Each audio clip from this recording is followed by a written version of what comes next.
We're coming in hot. We are. We're coming in hot. We're coming in hot. It's 2024, and we're coming in hot. How's everybody doing tonight? Spectacular. Good. How are you? Absolutely fantastic. Fantastic. So, as you guys may know, may not know, in our group here, what we do is we take turns coming up with the show topic and leading it and doing that sort of stuff. And mine was going to fall on Christmas, which doesn't really work very well. And just before that, I was kind of analyzing my year of 2023. What went well, what didn't. Goals that I crushed and goals that I absolutely failed on. I tried to figure out, okay, so I crushed these ones like phenomenally. Why did I fail on this particular goal? This doesn't make sense. I really got looking hard at it and analyzing it. And I realized it was because I didn't have a very detailed step-by-step plan. Without a plan, a goal is just a fucking pipe dream. That's all there is to it. So that got me thinking, okay, in order to accomplish something, you need to set a plan. And a plan you can actually achieve and step-by-step how to go about it. So I presented to the guys and said, hey, I'm sure we've got guys in our group who have plans, have goals, or sorry, the other way around, have goals, but they don't have a plan. They don't know how to accomplish them. We're all pretty accomplished guys. So why don't we grab a couple of them, pick a goal or two, and work through it with them, try and help them create an actual plan, break it down so that they can accomplish it this year and change their life and change how they look at goals and take them from a pipe dream and turn them into an actual goal and achieve it. So one of the things that I learned a while ago, and I never applied it, and that's my own mistake, is don't get stuck in the quagmire of how. Never look at your goal and go, how am I going to accomplish it? How am I going to accomplish it? Because how is not an action word. How is the step-by-step procedure. When you ask the how and you don't know how, you can't accomplish it and you won't find the way. So instead of asking yourself how, look at the goal, look at the problem, and go, what are the steps to accomplish this? What does this break down to? Once you start breaking the goal down into its pieces, you can, or the problem down into its pieces, you take this problem and now you come up with an actual plan. These are the pieces that I need to accomplish to reach that. And that's how you break it down. And that's what we're going to do tonight. Awesome. Let's do it. Yeah, I think it's absolutely fantastic. I know everybody talks about, oh, New Year's resolutions. Or this is the time I'm going to change everything. But that doesn't mean that any day you can't go ahead and start on whatever type of mission. But if you don't have that plan, you don't have that structure, you're going to fail. I mean, you may not fail, but you have a heck of a lot higher of a percentage to be successful if you set that ahead of time and move forward with it. And, honestly, I got to say that I was writing down my goals. And one of the things that, my main goal this year, honestly, is to grow this community and to, expand the outreach to a lot more guys and just help people. And one of the things that I wrote down for myself is to, actually get ahead of myself and pace myself better. Things at times will move slowly and need to move slowly. I'm one of those guys who's like, go, go, go, go, go. But if I'm go, go, go, go, go, I'm getting ahead of myself and I may drop certain things and then I overwhelm myself and then I'm dealing with burnout. We don't want that. So slowing it down a little bit, understanding that everything is a process. Just because you want something doesn't mean you can get it in a month. It may take a year. It may take a few years. So at least for me, just kind of like starting off like what we're talking about, Huds, his first goal is to slow things down and make sure it is at a pace that everybody I'm working with can get on board with so we can all be successful. I mean, in my industry, we have a saying that, you can't measure what you aren't monitoring. So how do you know how to measure your success or your check-in points or your milestones if you don't have a plan? So that's why having a plan is absolutely essential, because you need to make sure that you have tangible steps, but you also have tangible milestones. So, hey, it's going to take 5 steps in order for me to get here. Well, I'm at step 1 or I'm at step 2 or I'm at step 3. Imagine trying to navigate to a destination, right? You're trying to drive from, say, Los Angeles to Chicago, but none of the roads or freeways have any signs or any markings. you're not going to know how to get to where you're trying to get to because you have no frame of reference. You have no direction. Do I turn here? Do I get on this freeway for how many miles? So that's absolutely what a plan does, is it charts out an actual pathway for you. And that's why it's an absolute essential part of your success in any process that you have. So, for a lot of you guys out there, definitely say, now is the time to really look at and focus on getting those aspects and those plans. And definitely excited to work with a lot of guys over the course of this year on really getting into the details on their plan and, really start challenging people too on their plans. Because a lot of times it's like, well, I got a plan and you have one kind of vague sort of step or goal in there. But, again, if you're trying to get to a certain physique, you can't just go to your personal trainer. Well, I just want to be ripped with a 6-pack abs. Okay, great. Well, first thing they're going to ask you is what are you currently eating? What's your eat cycle looking like? How many calories you're taking in a day? What exactly are you eating? When exactly are you eating it? They're going to break down the real specifics of everything. And so that's what you have to do with your plans as well. You have to start getting very specific and break out what those steps are going to be and what they're going to look like. And yeah, it's not the most fun part of the process, but when you take a step back and you actually look at what you have, now you actually have something that's really exciting, because instead of just, oh, I have this dream that's all the way over here and I have my starting point, which is where I currently am at, you actually have a clear pathway that you can see. And you can also make adjustments to that plan and that strategy as you're going through, because hey, sometimes, changes are going to happen, or you try a certain thing and it doesn't necessarily go exactly the way you want it to, but it's okay because now you have another destination or another road to pivot to. So if you're driving from LA to Chicago and one road is closed, well, guess what? GPS is going to reroute you to the next road, right? But if you don't have any of those that map or anything out there, well, now you're just at a roadblock and you're stuck, and that can get you really demoralized real quick. That's a question I'd like to present to the panel in terms of how do you go about defining these goals, especially maybe if this is a newer area of your life to you. So for me, for example, a couple of my goals are, okay, get better financially. But what does that look like? I have what I considered a year last year that wasn't ideal for me financially. But when I look at the math and I look at the paper and I look at the numbers, I'm still in a very, very good position. These were goals that I set years ago to make sure that I can handle some of these rough waters financially if things were to happen. And I was able to do so successfully. So I don't necessarily consider that a loss. But this year, it's like, okay, what do those goals look like?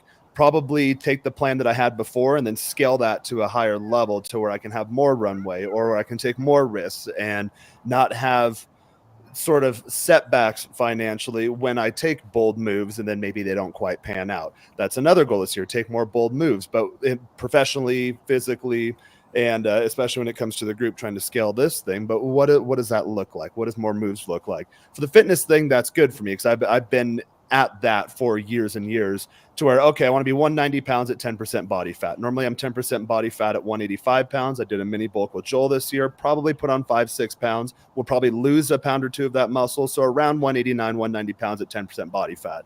That's something I know I can do because I have tracked everything. For every cycle, for every routine, for every diet, it's all there. I just look back to my notes and see that, okay, if I do this, this happens. If I do this, this happens. So for me, that's a pretty easy one. It's like, all right, I'm just going to maintain the volume I was doing lifting wise during the bulk to hold the muscle mass, and then slowly scale back on the calories to literally watch the fat shrink wrap around you. But that's something I know. And the finance thing, maybe not necessarily so much. I don't know maybe how to start defining those goals. What does that look like? What's the right way? What's the wrong way? So the question I'd like to pose to the panel is, how do you go about finding those goals? Is it a good idea to start with the ones that you can really dial into the details on, for me, such as for my physical goal, and then go down to the ones where you're like, okay, another one, I'd like to see my family more. Well, what does that look like? That's been my goal for the last few years. And I have done that, but is that more frequency? Is that more contact time? Is that more face time, whether that be digitally mediated? So that's a question I'd like to throw out to everyone there. Oh, dude, I love that. And I'm sorry, but I feel like I want to hop in right away because I don't want this to lose my brain. And it's been something I've been thinking about so much the past couple of days. The way that I look at, okay, what do I want my goals to be?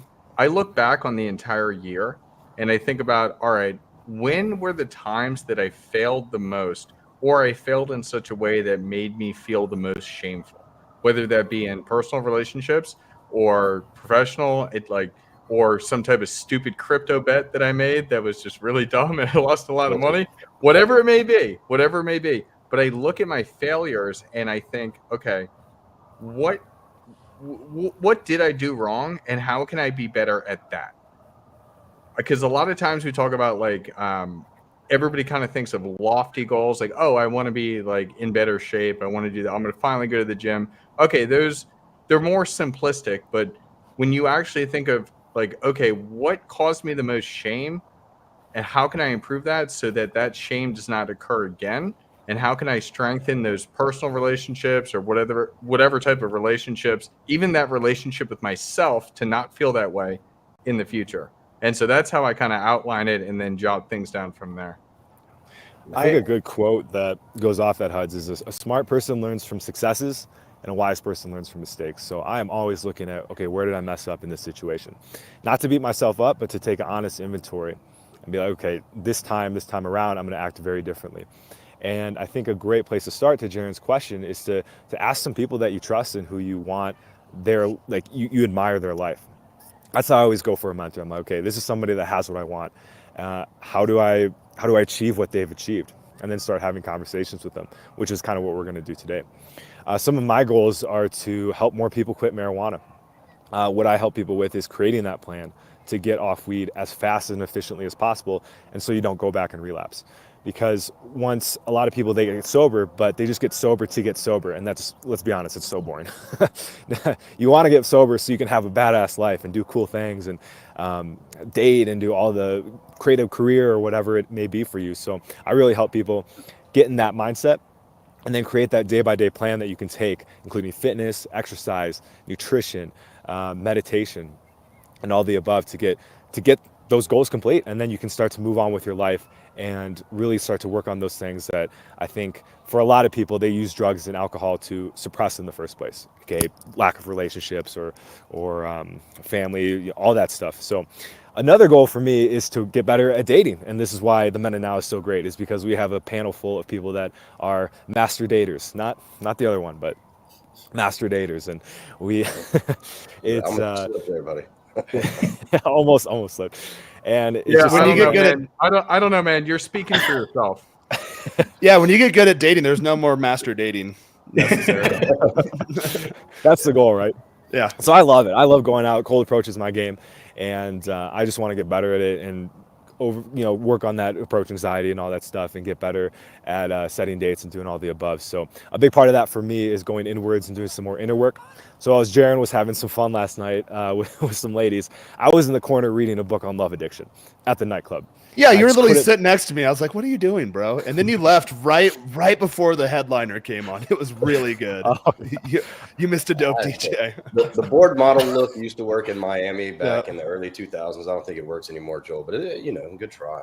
But before, just like Huds, man, before it loses my thought, making the plan, like we talked about in the book club, the last habit we talked about is starting with the end goal in mind. And that's lining out how you're going to reach that goal, and making your goals realistic as possible is going to be the most important thing. Just saying I want to get in better shape, that's too vague. Make it say I want to make more money, that's too vague.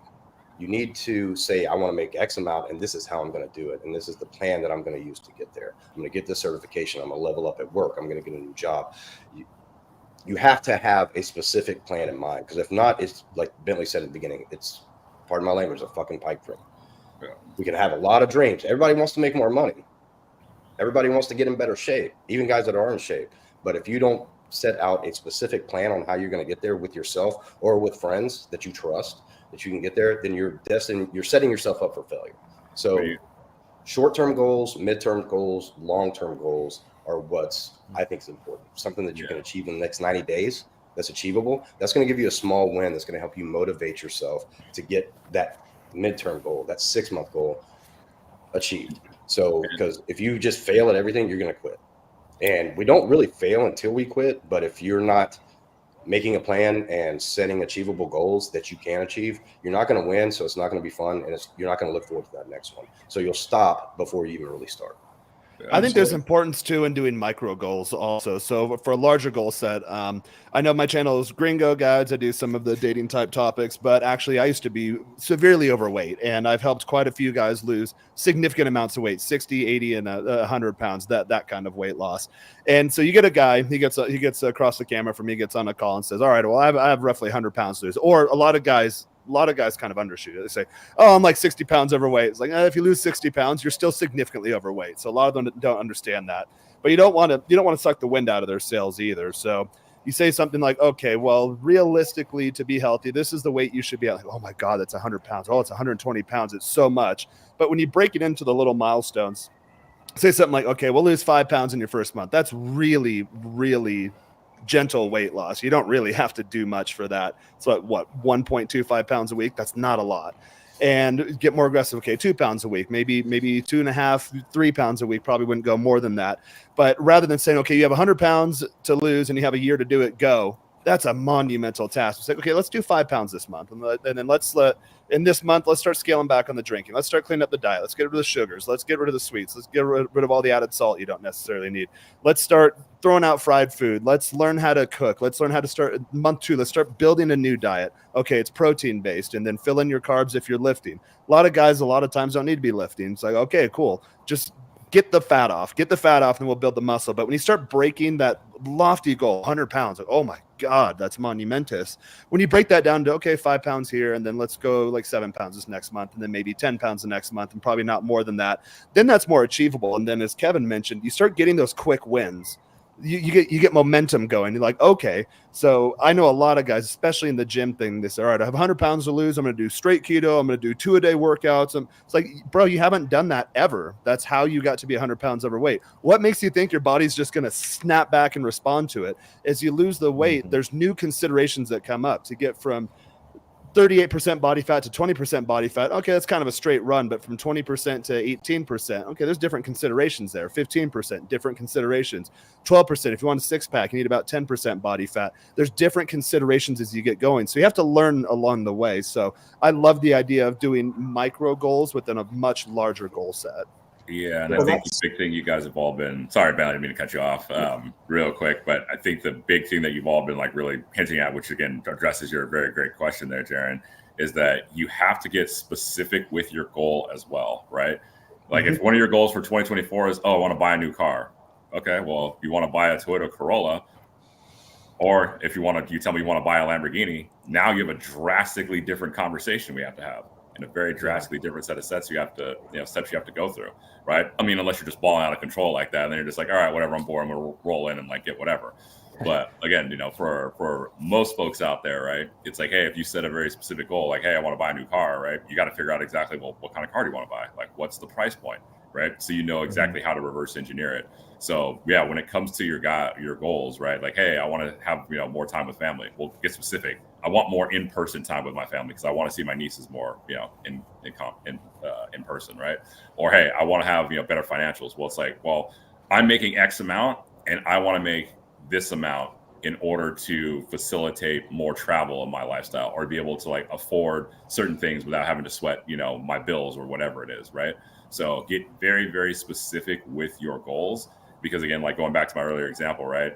Hey, if you're trying to go from LA to, Chicago, well, if you're just trying to go from LA to, I don't know, somewhere on the East Coast, well, all right, like great. But, you're no clue like how you're going to get to where you're going to get to. But no, I want to go to this exact specific city.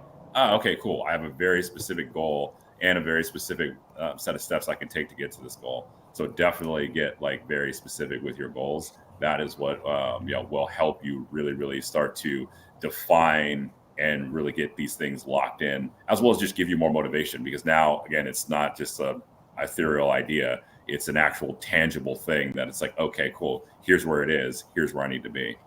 Yeah. I was coaching someone recently, and he came from marijuana, and he got clean with marijuana really quick. And he asked about dating. And so we set those weekly goals for him for cold approach.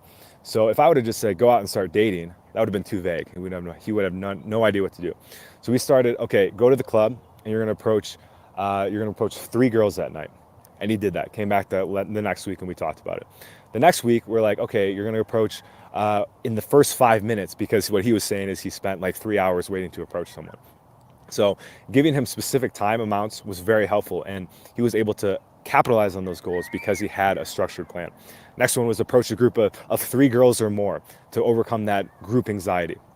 And he started to do that. And it was just awesome to see, because we gave him that specific set plan instead of just a vague, overview of what you should be doing. So it's really helped me too, because I'm like, okay, like with YouTube, okay, we got to get specific. We need to be posting a certain amount of videos every week, no matter what, for this to grow. And we're going to be talking about this, I think, tomorrow, but we need to have those specific numbers. And if we hit those numbers, all we got to do is just sit back and watch the results come. But you have to have that game plan and that specific structure. Right. Absolutely. I 100% agree. Before we move forward, I just want to say shout out to you, Orlandis. You had said, hey, new here. I need this motivation.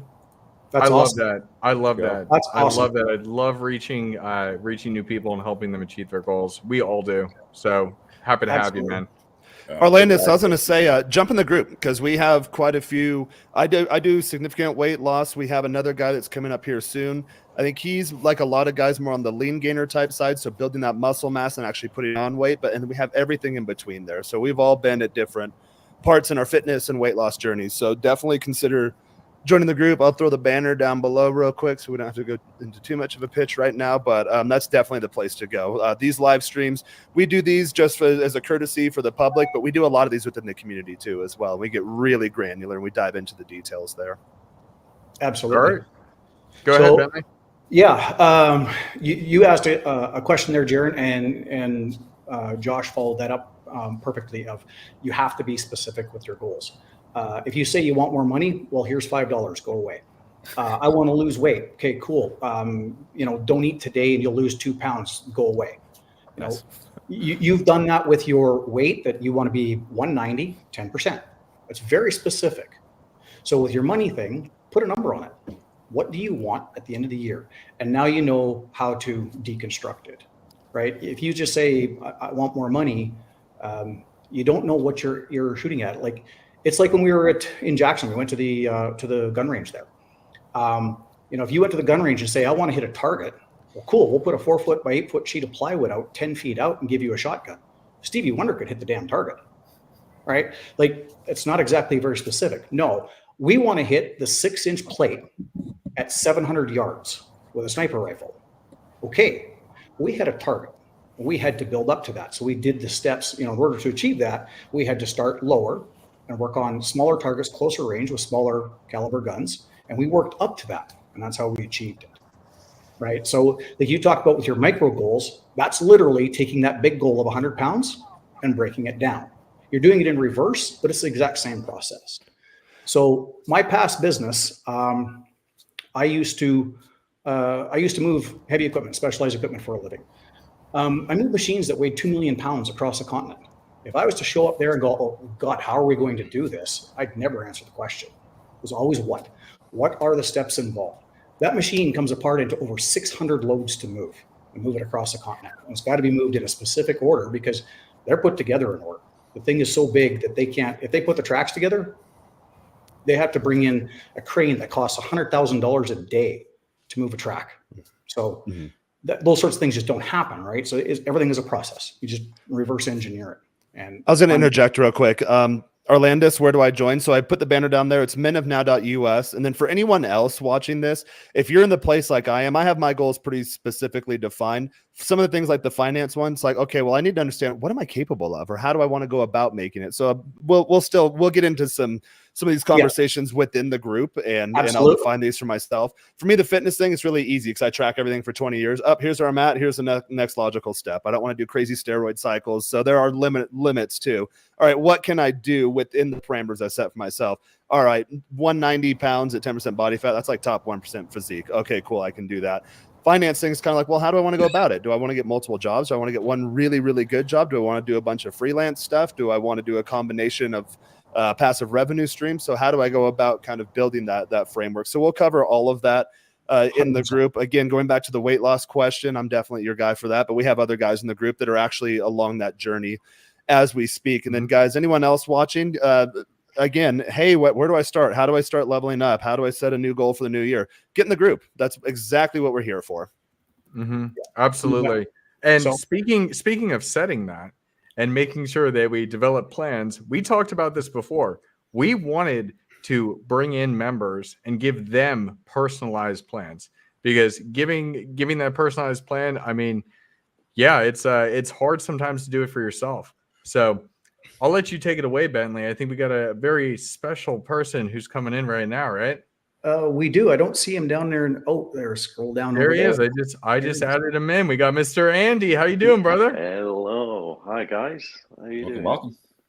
Yeah. The man, not a myth Thanks or for letting me on. He's a man. He's the man. Andy Hogue. Yeah. How you doing, buddy? I'm very good. Very good. Thanks for inviting me on. Thanks for Looking staying up forward late to man. this. I know it's late where you're at, buddy. It's Yeah, very suited late, and booted, looking good, you know, like.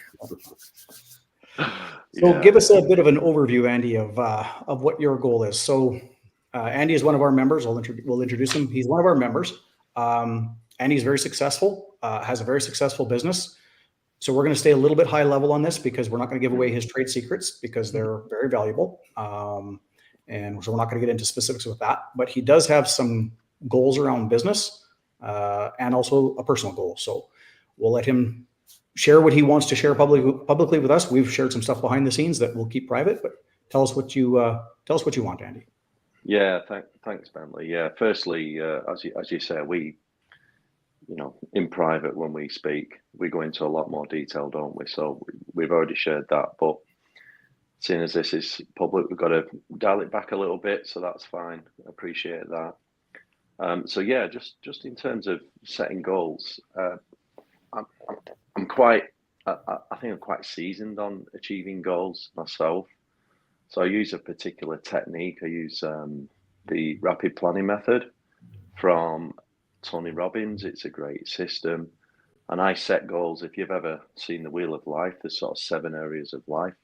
So I set projects using RPM, which is a 12-month plan going down to a 90-day plan, all the way down to a week, and then even a daily plan. So really, really breaking it down right down to 3 specific mini goals per day. So I'm quite good at this, and I've been able to achieve some fantastic things.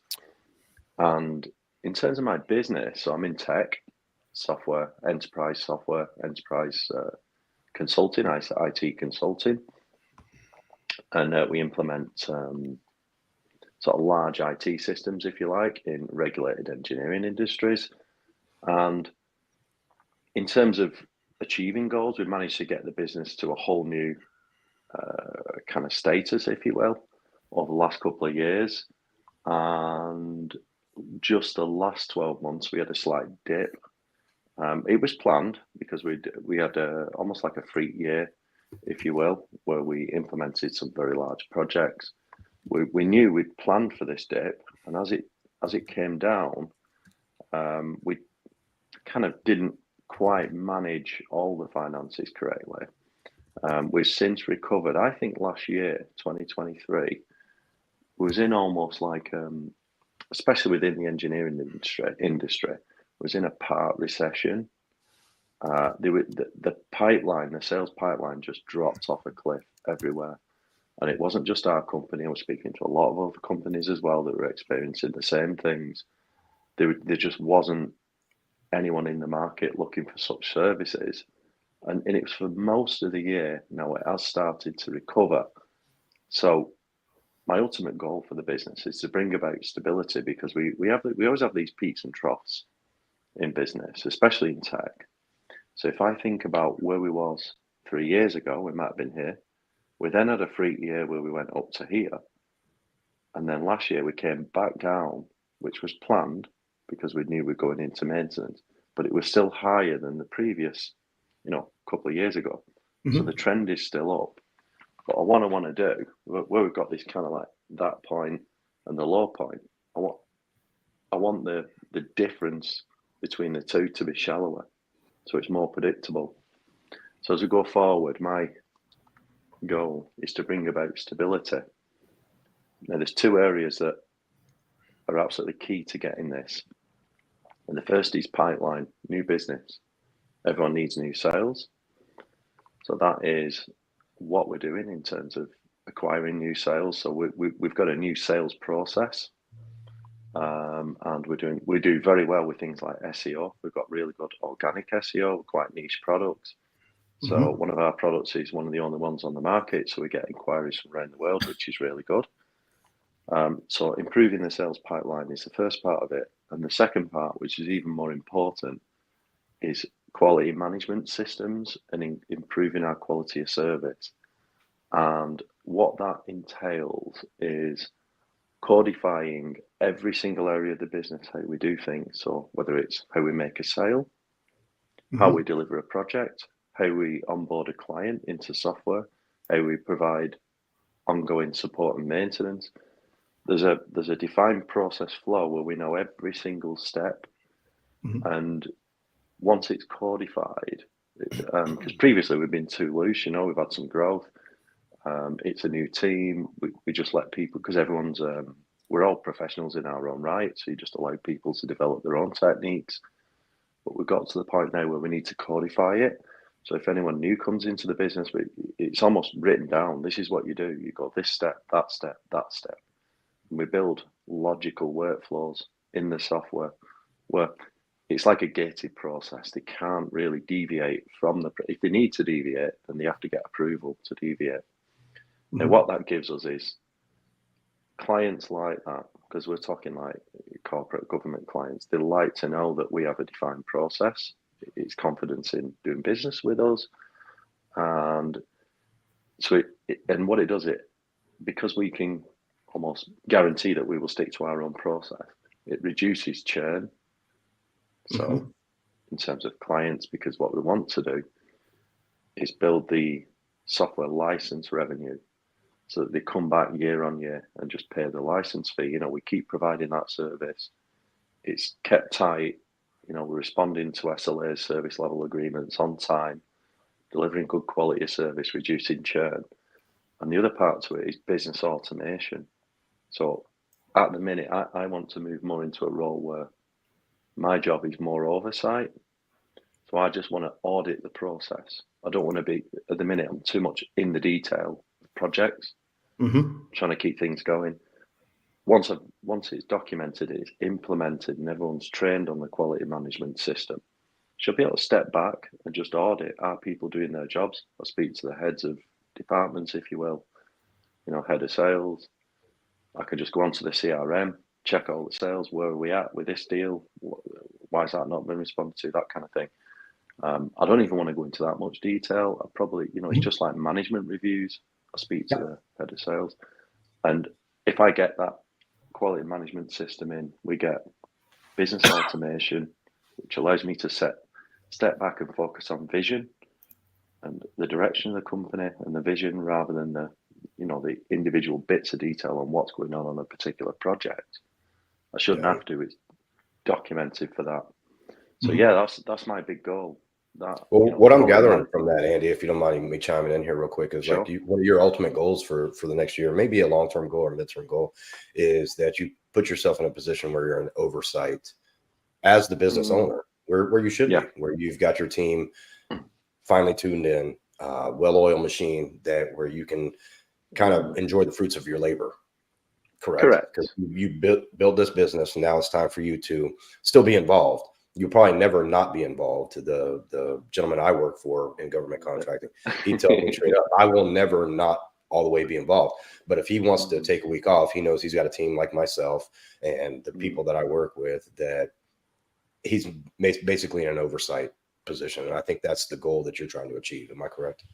Yeah, that's right. I mean, there's a couple of ways of describing that. One is there's such a thing called, the two CEO model. Have you ever seen that, where you've got the person who looks after the vision, which is myself, and then you've almost got like the managing director who does the day-to-day sort of management. And we've got a guy in our business that sort of does that. I'd love him to move more into that position to allow me to focus on the vision, because you're right. I've seen another model where the business owner just have to look after the team, and the team just has to look after the clients, and the clients then look after the business. So, you know, there's like 4 parts to it. You be the business owner, you look after the team team then look after the clients then look after the business.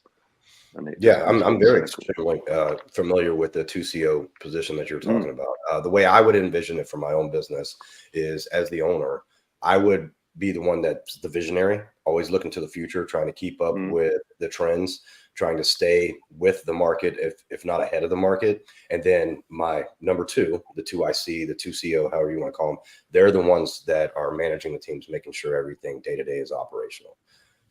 Yeah, I mean, that's essential. You have to have a visionary and an executor, because usually executors are amazing, but they don't have a long-term direction to be pointed in. But the visionaries are really, really good at, you know, navigating that pathway. But because they're so focused on that, like, they don't have necessarily the bandwidth to dive into the day-to-day. So it definitely sounds that, you know, for part of your goals, right, is being able to, one, get a little bit more of an overhaul in your processes. So getting those built up, structured, in place, but also making sure it works in a way that properly incentivizes everyone. So that way you have a, you know, not only a finely, fine-tuned and well-oiled machine, but you also are retaining the talent that you currently have, right? Because trying to go out and get new talent, right, can be a little bit tricky. Unless, of course, you do a bit of an audit and you find, like, okay, there might be a couple folks that are on cruise control. So it might be time to have that, you know, hey, come to the light conversation, where it's like, all right, you know, either you're on board, or, you know, you got to find a different place to be. So, you know, getting those processes overhauled, in place. And then the second part might be, you know, as far as new business is concerned, looking into, you know, at strategic markets, or at least new strategic markets for yourself, to see where exactly those new potential business opportunities are. Because that is where, especially in your specific area, things can get a little bit saturated pretty quickly, right? Because it's not exactly like it's just a wealth of pools out there of, oh, this is just here all over the place. You know, you're very, very specified and niche, which makes you extremely good, extremely effective.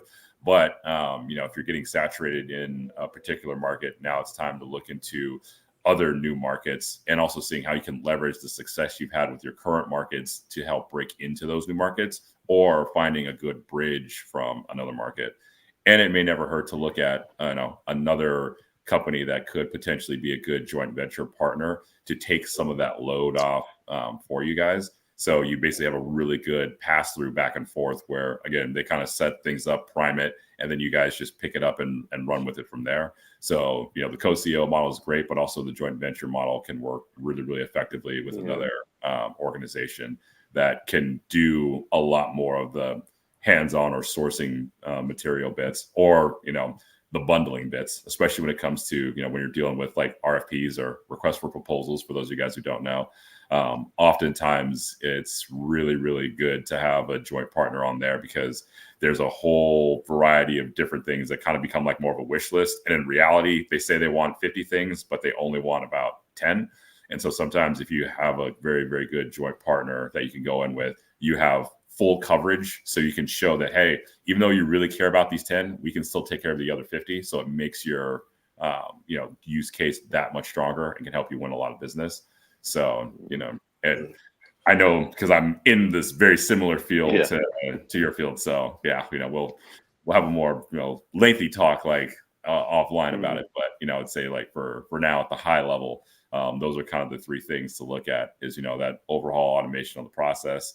Again, looking at, potential new markets to go into. And then 3, looking at possible, joint venture partners or other types of strategic partnerships that can really be beneficial. And again, helping drive more business and revenue to keep things a bit more consistent, keep that growth a little bit more consistent, Absolutely. Yeah. And that's, so I've transitioned out of my transportation business. I now run a marketing agency. And this is largely what I specialize in, is businesses that have the kind of the intangible, so to speak, that sell a service. A software as a service, there is a tangibility to it, like there was with my transportation, but there is still a lot of it that the customer doesn't actually see. And being able to convey the value of the parts that nobody actually sees is difficult. So a big thing that I found with that is very, very key on your brand, making sure that all of that is consistent and following up with your customers, which I'm sure you do on a regular basis. Like you talked about with your processes you're putting in. With those processes, make sure you're constantly updating your clients. You know, here's where we're at. We've accomplished X, Y, Z. We now have the next 3 steps that we're moving on to, and that's what we're working on at the moment. And that is how you take an intangible and turn it into something they can actually see, because you're showing them what you're actually doing. And that's something that, you know, anybody who's in any kind of a service business, when you're providing something like that, it's always, you have to tell your client, your customer, where you're at in the process and what you're doing. Otherwise, literally, they're relying on a promise. So to fulfill that promise, you need to constantly update them. And that lets them know that that promise is being followed through on and delivered. Yeah, I'm just writing some notes down about that now, Bentley. This is great. And I'm just picking up on, we had a chat yesterday about this, and I've also had a chat with Josh as well about the new markets thing. And this is what I like about, you know, meeting you guys, talking to you guys. I mean, I find out we've probably got some synergies, like yourself, Bentley. You work for, all right, it was a totally different business, but they are similar clients, right? I mean, your previous business, you're in oil and gas and heavy industry, engineering. Mining. We're software, mining. We're software for those industries. Yeah, we're not on the hardware or, you know, you're doing logistics. But we're talking about the same client. And then when I meet Josh and I realize that he's an enterprise software sales guru, it's like, great. So yeah, you're exactly right, Josh. New markets, right? One thing I found, there's probably a few things I can talk about. One thing I found, my business will be 11 years old at the end of this month, end of January. In that time, I've had 3 major teams. And this next team, this current team, the best team ever. And as the business matures, you can tend to attract better talent. When you first start out, you've got 2 problems. You haven't got the money to afford the best talent, and you can't attract the talent because you need a track record. People want to work for a successful company, not just anyone. So you end up taking whoever you can get. And then you've got to take all the warts and you've got to deal with them. You get people that, like, you know, they turn up late or they get drunk or whatever. Really, you know, problems with the staff. We're now in a position where we've got the best talent and we're all brilliant. And I've got to make sure I can retain them, which is difficult. The second team that I had, I made the mistake of hiring a lot of, let's say, it was no one's fault, but hiring direct, expensive salespeople for this type of business is a risky move. You can quickly spend a lot of money. Our approach now is to use partners, like Josh said. So a lot of our sales are indirect. We really, really major on organic SEO. We've got great organic SEO. We've really invested in that. We just created some new products recently. So, it's part of the same software, but it's a new market area, which we think is going to grow.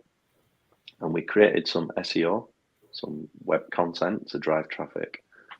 And within the first hour, it was a tip spot on Google, even above the multi-billion-dollar American industries, you know, the huge competitors. We were above them because it's quite niche. And that was impressive. It usually takes months to get that level of SEO straight away because we researched it with the marketing team. We just really, really nailed it, used the right tools and got there. That's one area that we a lot of our new business inquiries come via indirect organic SEO, so inquiries through the website. The other one, we don't go knocking on people's doors.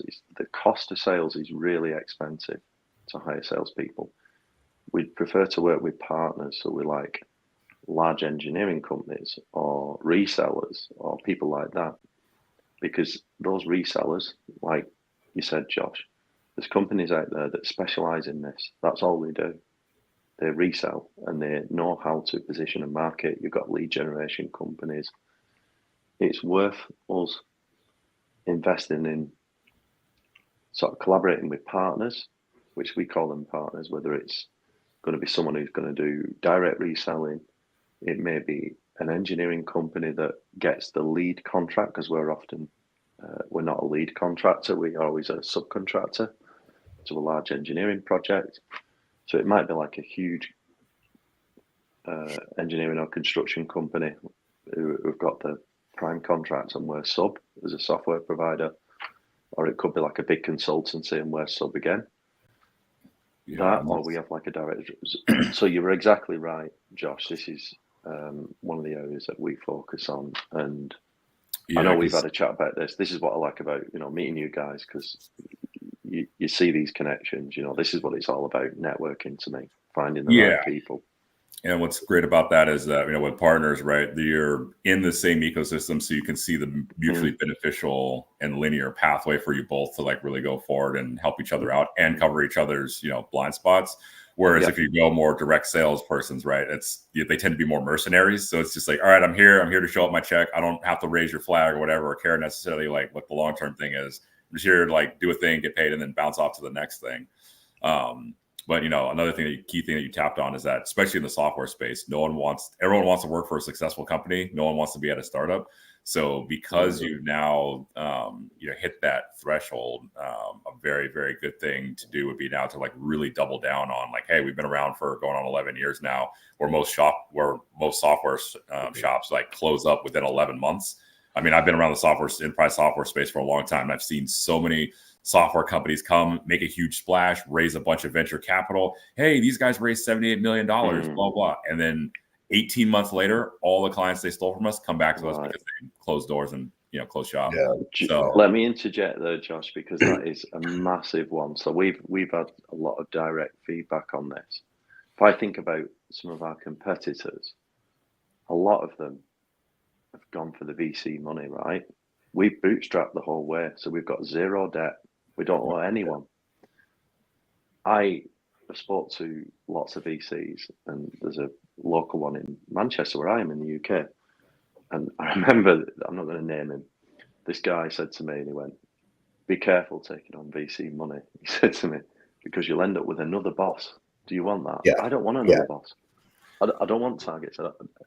And you can leverage that with your clients, because then you can really be able to say like, hey, look, we could have taken money this route, but instead we chose to go it this way because we know truly how best to service this particular market, rather than taking money and then having to be subject to the whims of someone that's looking for 2 or 3 investment percentages. Because again, they don't really care. They just see this as all right, I put a little bit of money here.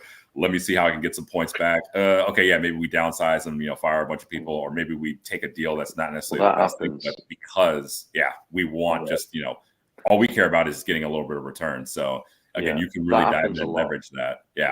As a business owner too, you look at VC money as that's a silent partner. Okay, they're just trying to inject some capital, but then they become not only silent, they become the loudest person in the room of how they feel like you should run your business, even though they're just putting up a bunch of money. So, I mean, they can be helpful, but if they're not a necessity, I would say stay away from VC money. Absolutely. Yeah. So I think that's what that's what, whenever I'm approached all the time by, VC companies, they just approach you and they're trying to, and I always give them the same line. I always say, okay, what would I spend the money on?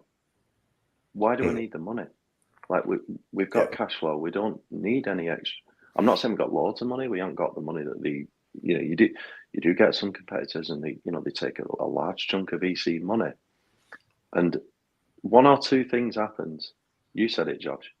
One of those, I know one of them companies, a friend of mine who was head of sales, lives near me. They all got fired because eventually they want the return. Yep. And they didn't deliver the return. So all you get is this huge pressure and sales targets. And when we speak to clients, sometimes I've had some feedback, the same feedback a few times, of the ones that take the VC money are under so much pressure that they start doing things like trying to take scope from the client, like consulting money and things like this. So they're under so much pressure to make a sale that they end up shooting themselves in the foot because all of a sudden they've got to make this, they've got to pay this debt off. Yeah. Why add a debt unless you need it? What would I spend it on? Absolutely. And that's Jaren's in marketing too. It has a marketing background as well. And I'm sure he can speak to this. Is people don't pay for products. People don't really pay for services. What they pay for is the transformation. They pay for the results, the change. Yeah. And that's what it is. And that's something that you should definitely enhance in your marketing and in your branding, is the fact that you aren't beholden to VCs who are going to it's our strength.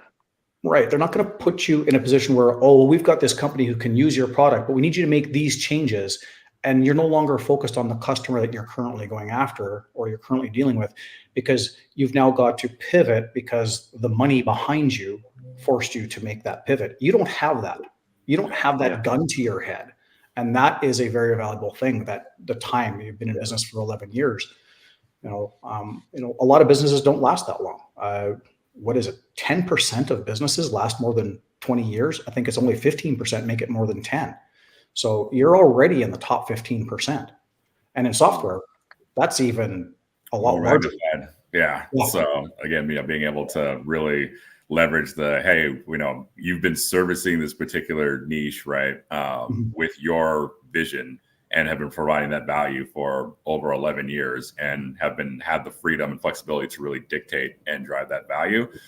That just puts you, again, miles and leagues above your competitors. So, definitely for going forward and opening up new markets, it's like, that's the definite thing to really double down on, right? Where it's like, yeah, we bring over a decade of experience and proven value that we've delivered. So, sure, you can go with the other, flashy whatever that, raised a ton of capital. But again, these are a bunch of guys that may not necessarily know this market or been in it, living and breathing it for, going on 11 years now. And again, having the real, that track record there, that just speaks volumes. Yeah. Absolutely. And with your mind being in the right place where quality is your number one concern, if you take on outside investors, your quality is going to, I won't say fail, but it's going to subside, because now you're, like you said, that pressure is going to be put on your shoulders to make your investors happy. So quality kind of gets pushed to the right, and then capital becomes number one. But I'm a firm believer, if your product is A1 quality, the money comes along with it. And you've already proven that in your own business, Andrew. You said you have no debt with what you got. So why do you need somebody else's money? Unless you're trying to break from a small business to a medium business or a large business. And sometimes it's better to stay at an echelon that you're dominating instead of moving into that next level and then grow horizontally instead of vertically. With the joint ventures, with the partnerships, with that, mentor protege programs. I don't know if you have that. We deal with that a lot in the business because we're still a small business where I'm at, but we have 6 of them now instead of one large business where we were dealing with the big guys. Now we dominate the small business market with 6 companies instead of just one big company. Yeah. Yeah. And what you talked about with being able to systematize and process, a lot of that comes down to what you already know. You've already mentioned it, is SOPs, standard operating procedures, right? And so you can take a little more of that step back role. And maybe that's something where you bring in an assistant that does something like that, and they sit with each person and each department that's doing their thing, and they learn and they develop your SOPs for you. So you're not taking away from the people who are currently doing that job, because if they have to start building an SOP, now they're distracted and they're not going to be focusing on what they should be. So that's something I would look at is doing something like that. And that will help you build your SOP. And then, of course, it gets verified by the people in said departments of, is this correct, as the person builds it for them by being in there and analyzing it and understanding it. And get somebody that does exactly that. Because if you get people that don't build SOPs that are in departments and you tell them we want an SOP for it, they maybe don't know exactly how to build it, and what they'll build won't be correct. So I would be very specific on who you get to help you build your SOPs so that they're built correctly. That's a great thing about this community too. And I don't mean to cut anybody off, because you got guys like myself that do write SOPs that And if I can't write it, I know somebody who can. So, and that's being a part of a network like we have here at the Men of Now. You've got that at your disposal. And I saw a comment earlier of, I think her name was Adele. She says, woman, she's got found a female community that's like this, but she's going to listen to us. Appreciate you tuning in. And we really appreciate that. But you always got us to talk to. You don't have to feel like you have to join the Men of Now if you want to run ideas by us. We will always be there to help. Absolutely. At the end of the day, we're just, Josh has said this before in the past. We all feel a great sense of pride in serving and helping others get ahead, no matter what you are, where you're at. We've got our community, we like to do it, but helping people out and seeing them succeed is what we're about. My past business, I did it for $100 billion corporations. They don't really they don't give two shits about me. Nope. I'm tired of working for them. That's why I've left that world and gone into a different direction. I now work with people much smaller scale, but they're more relationship based. And when I help them grow and succeed and score new contracts and win, that's the best feeling in the world. I've noticed too that when you serve others, it's actually the best way to help yourself. A lot of times guys realize, hey, I need to start moving forward in life. I don't have a direction to go. I don't really know where to start or where I'm going or where I need to set my sails. Just start serving others. And then eventually those details kind of fill themselves in. And I've noticed too that when I've made it a focus to, okay, not necessarily put myself first, but put others first, then opportunities just start opening up. And when you have this kind of muddy image on the longer term horizon, that you get there a lot quicker and that people actually help you along the way too. I think it's whether it's karma or whatever you believe in, but whatever you put out there, you do get in return tenfold in abundance. I call it being altruistically self-serving because, you're being a good altruist, but, it does come back and, good, does a lot for you. I used to always make the argument too, and especially like at the end of the year when you have to donate to charity for tax considerations or whatnot. Like, okay, yeah, it feels good to donate to charity, but I'm not being that altruistic because I feel good for doing it too. You walk around like, okay, so I've always made that argument. Altruistically self-serving. I love that. When you help that lady that can't put her groceries in the back of her car because you're a little bit stronger than her, you're helping her out, but it almost also makes you feel good. I always get upgraded to the emergency row on airplanes. I just buy the cheapest economy ticket, go to the counter. They see that I've got a pretty broad build. Hey, can I get the emergency row? Oh, yeah, absolutely. And I'm such a dork when they tell you to read the pamphlet. I actually read it, and I'm in my head playing out the scenario. Like, if the plane goes down, I'm going to be the hero. I'm going to save the day. I take my emergency row responsibilities very seriously. Ain't got nothing on you, right? Yeah, right. No, so I'm going to pop this door open, and the little inflatable raft's going to come down and be hucking babies down there. But yeah, if you guys are in a rut and not sure what to do, just see what problems you can solve, like what problems you can help for people. So that's why people ask me, what do I do? Professionally, all I am is I'm a middleman between people with problems and solutions, and that's what I try to do. Pair up people that have specific problems with very specific solutions to solve those problems. And if I don't know exactly, or have that exact solution set in my direct wheelhouse, I know someone that does. Again, to address the last comment that was just brought up down there too, as well, feel free to reach out to any of us individually as well. Again, we're always happy to talk or bounce ideas off other people, because again, we want to make sure that everyone's successful. So even though right now we have a particular area of focus, like again, our doors are pretty wide open, and we're always very happy to talk and consult with anybody. Or even better, at some point, start a women's community like we have in the Men Now. Get with us. We'll show you how to set it up. We'll show you how to start it. Yeah, I'm a firm believer when it comes to help. A successful person, even if it's the same sector, same industry, successful person will help you succeed. If that person views you as a threat or as competition, they haven't succeeded yet. That's right. That is very true. In terms of the community too, I think, but we've been talking behind closed doors or behind the scenes that at some point, as we start scaling this group out, that we may open a tier for women at some point, or have mixed gender. Maybe we won't touch on like the male dating stuff or TRT or things like that. But once we do have bigger visions and bigger goals for the group. We just launched it a couple of months ago, so it's still coming out the gates, but it should start scaling quite nicely this year. And that'll give us a lot of leeway to start broadening our reach a bit.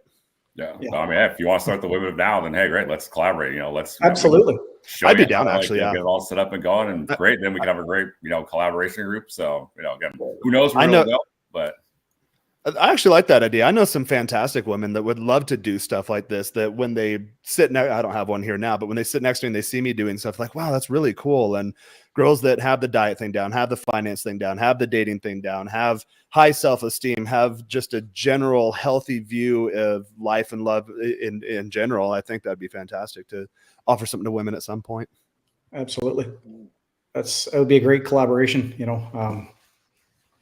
mixing of the two and sharing ideas back and forth. Because I've always wanted to model good relationships or healthy relationships between men and women. I think a lot of people, we're kind of straying away from those types of spaces where you get a bunch of thoughts on the show just to humiliate them, belittle them, and kick them out of the studio. I mean, we're far beyond that. We're far above that. yeah, it's not And us, I've always it's thought that us, there is a need for modeling healthy relationships between the two genders. Yeah, not picking sides and picking apart the negatives, exploiting the positives. But Andy, I want to thank you, man. I love it every time we get to talk, bro. You're a model for everybody, even everybody on this panel right now. It's great. I can't wait to talk more. Every time we talk, we learn something from each other, and we help each other out. We realize how we can help each other in the future. That's great. I think we got Nomi here too, right?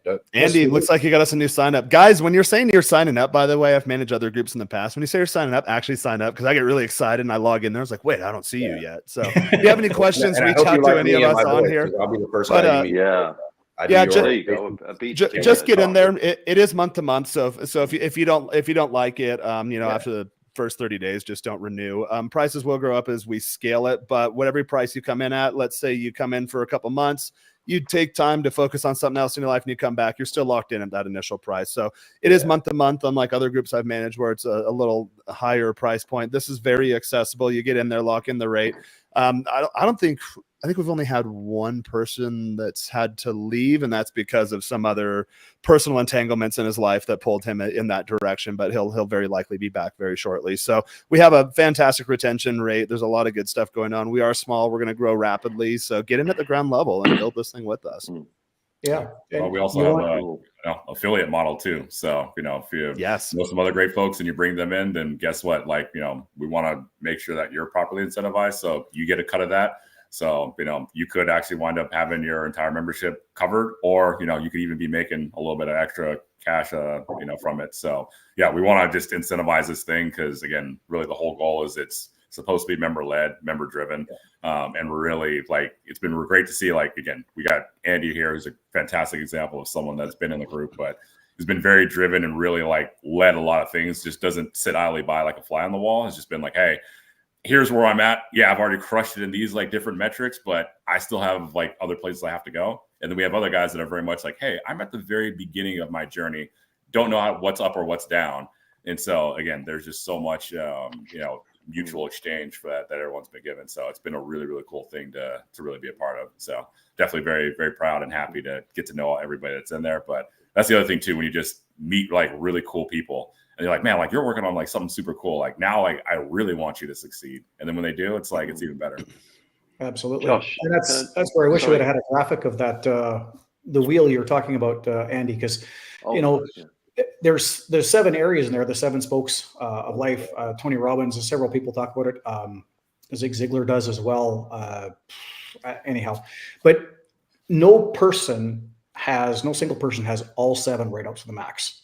And very few people actually even have the same. So, the things that Andy is strong in, I'm weak in. The things that I'm strong in, maybe Kevin is weak in. And we all help each other level all these things out to make that circle, as big as possible to get the most enjoyment, most fulfillment out of life. And, you got access to guys like that in here. So I'll just add something about that, Bentley, because we had a really interesting chat about the Wheel of Life, which absolutely I think because I think you were marking out where you were on all 7 areas, and what I mentioned was I have mine on a vision board.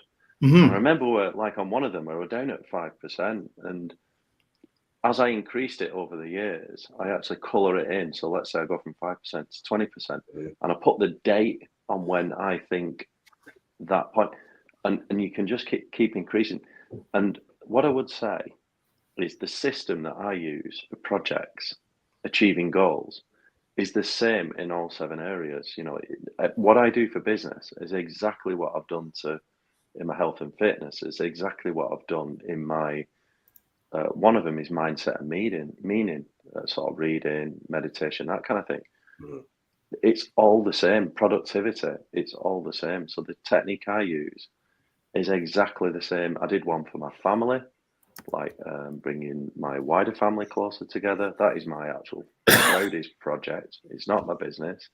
It's what I've done with my wider family. That's my proudest project. And what I would say, I've got a tiny one I'm just going to leave you with, because I know you're going to bring Normie on next. I've got a personal goal. And I think once you've achieved a bit of success in various areas of your life, these are almost like they're external, tangible things, you know, money, cars, whatever, you know, all the things that you want, these tangible things. Even a body is a tangible thing. Where is the next level? I'll tell you where it is. My personal goal. I know I mentioned this when we had a chat the other day. Becoming more spiritual and living in the moment. Yeah, I remember That to me is beyond Yep. the external, tangible things. I think becoming more spiritual. Once you've achieved success, where do you go? I think you go on a spiritual journey. You become more. I'm glad you touched that, because that was not intentionally at the start of last year a goal set of mine, but as the year started going on, things happen, and then you realize, oh, there is a spiritual world there, and I need to tap into this, and I need to start going down this journey. And so last year I made it out to Israel, Holy Land, before crazy stuff started popping off. It breaks my heart what's going on there. It's absolutely ridiculous. And then I got baptized a few days ago too. So that was pretty. All right. Oh, cool. So yeah, that's on my docket this year. Like, what are my spiritual goals for this year? Probably lean more into it, get more into the text, understand more of the history.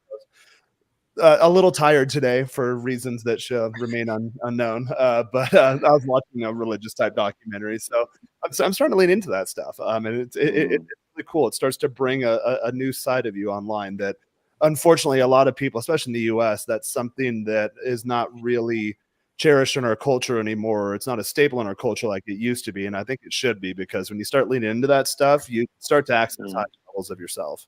Well, it's important too, and we're really glad you brought that point up, Andy, because it's very much that, you know, again, a lot of the things are the how, right? But that element really gives you a lot of the why. And again, it doesn't matter if, you know, you believe in a God or multiple gods or no God or whatever, but, you know, tapping into more of that just sort of human spirit consciousness, that really enhances everything else that you have going on. But also too, it alleviates a lot of the unnecessary stresses or strains, because, you know, one of the most impactful things you could ever do, right, is go talk to somebody that's like on their deathbed, right, and just see exactly like what they were worried about, what was actually important, and, you know, what is actually a priority.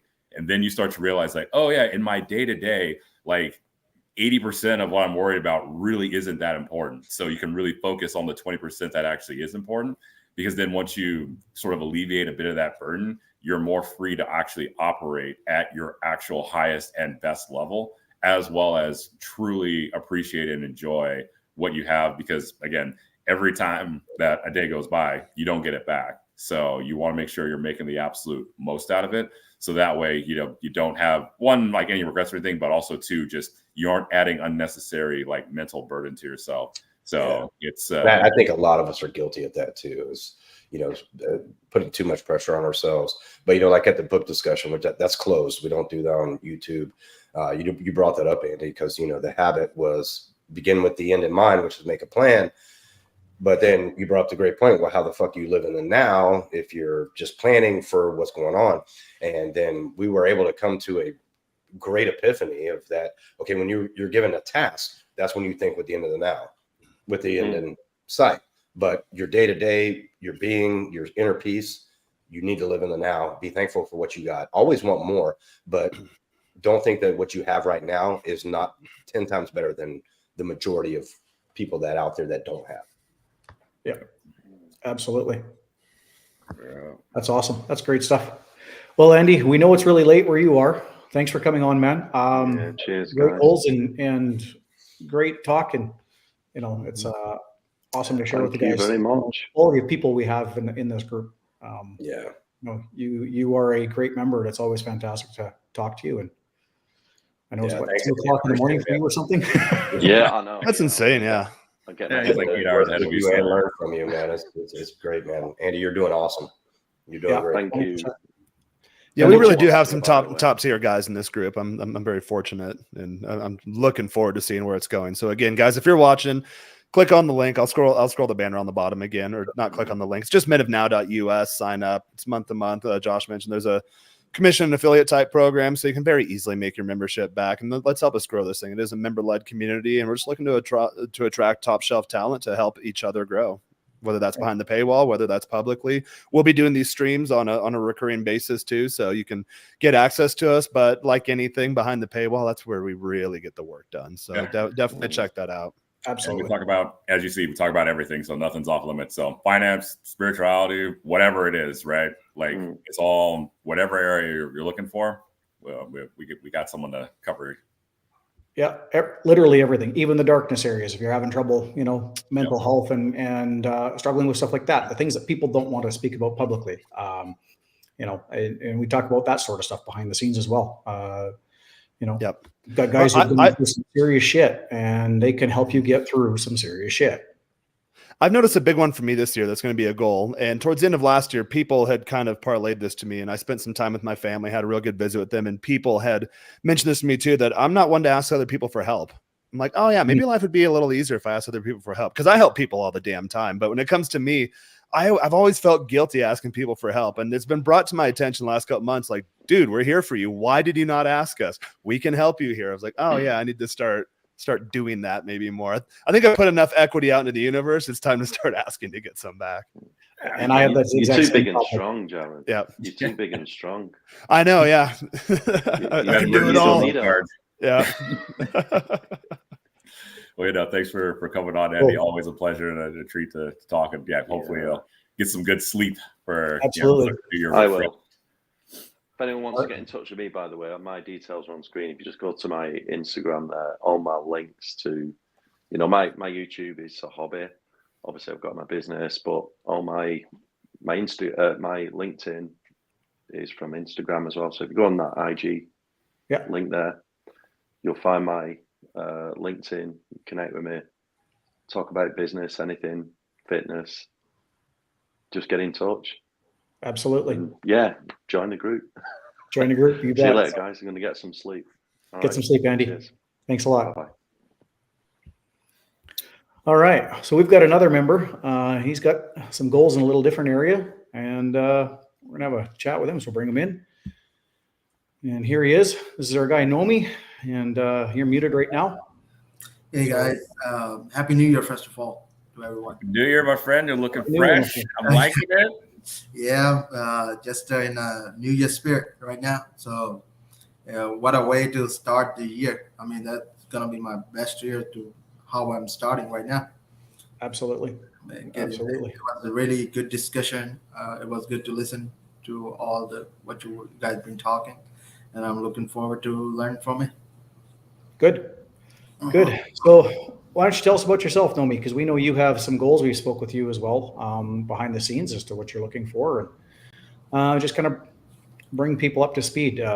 What it is that you're most wanting to work on, and don't necessarily have a plan for, and want some help developing that. Yeah. So last year, like 2023, it was just basically a learning year, like what I've learned and trying to build the foundations and things you need to execute what I've been looking for. I think the biggest one I did, got my braces. That's something. And other thing like joining a community where I can learn and grow myself. What the struggle I went through in the last couple of years. So it's just time to move on, and I feel like life isn't about just worrying about when the next paycheck comes. It's rather like having a solid plan and solid financial plan is about, and I'm looking to learn. That's why I joined the community, and I'm just gonna take a little moment, guys. The community is tremendous, and there's a lot of phenomenal things that are happening in there, and you guys will love it once you join it. So click the link wherever you find it and join the community.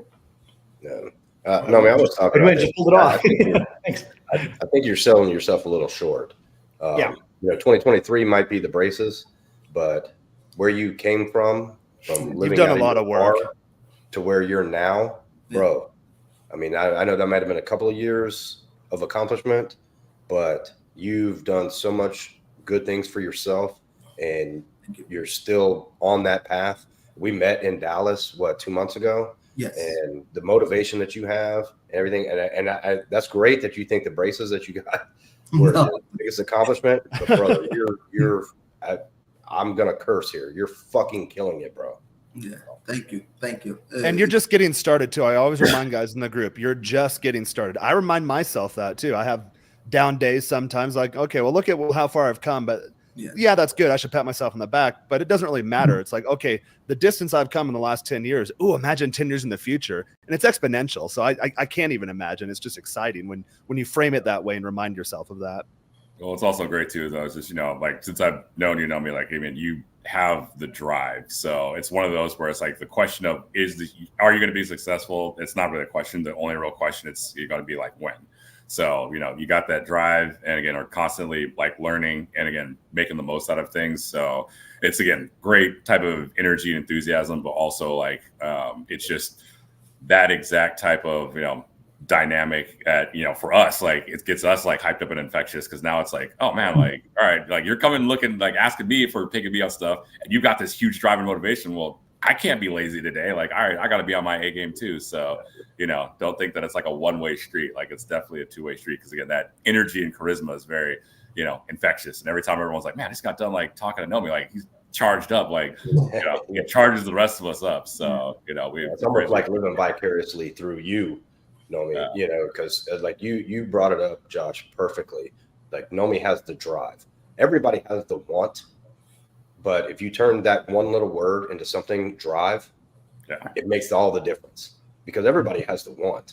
Yeah. But if you have the drive, you'll achieve it. But if you don't only have the want, you'll want it for the rest of your fucking life. Oh, yeah. It's real simple. People are motivated by only two things: pleasure and pain. And most people want success. They want all of the accolades that come with it. They want money. They want an easy life. And that's a luxury. That's pleasure. People don't really move towards that. People will move away from pain a lot faster. So when you embrace the pain and you make things difficult, you force yourself to move towards that pleasure and make things better. And Nomi embraces that, and he really does. And it gets him going, and it's inspirational. Like Josh said, you get up in the morning, I don't really feel like it today, but I have to, or Nomi's going to kick my ass. I can't let that happen. Nomi, I've already noticed that you're smiling more with the braces. I had them when I was a kid too. I didn't necessarily have crooked teeth. In fact, there's a thing here. Mexican dentists always tell us how American dentists are shit. Apparently we brush our teeth wrong. Didn't know that. And then I had a slight overbite, so they fixed it. So now my teeth perfectly go like that. And the dentist's like, it's not supposed to be that way. You're supposed to have a slight overbite. But that aside, when you have the braces and you have the nice straight teeth, it does make you smile more. It makes you want to talk. It makes you, and it really helps with the confidence, especially with your speaking ability. So I think that's a humongous first step that you're taking, amongst other ones that you've taken that we're privy to behind the paywall. Yeah, and as the time going really fast, and I just took a chance. I said, well, the 2 years will pass that too, so why not just take a chance and get it?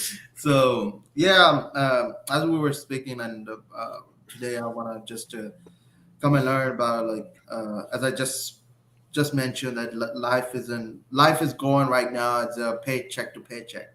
Mm-hmm. Like, I have my 2 jobs right now, and I like them both. Like, it's a chill. I'm nothing doing much, and nothing as a physical as a sense. Our only struggle is to just get on my bed and just get ready and go. But other guys, there is more to that. This is a year I want to do. Instead of right now, my financial yearly, I'm making like between 45 to 50. Okay. My this year goal is first to change a career, step in a new career.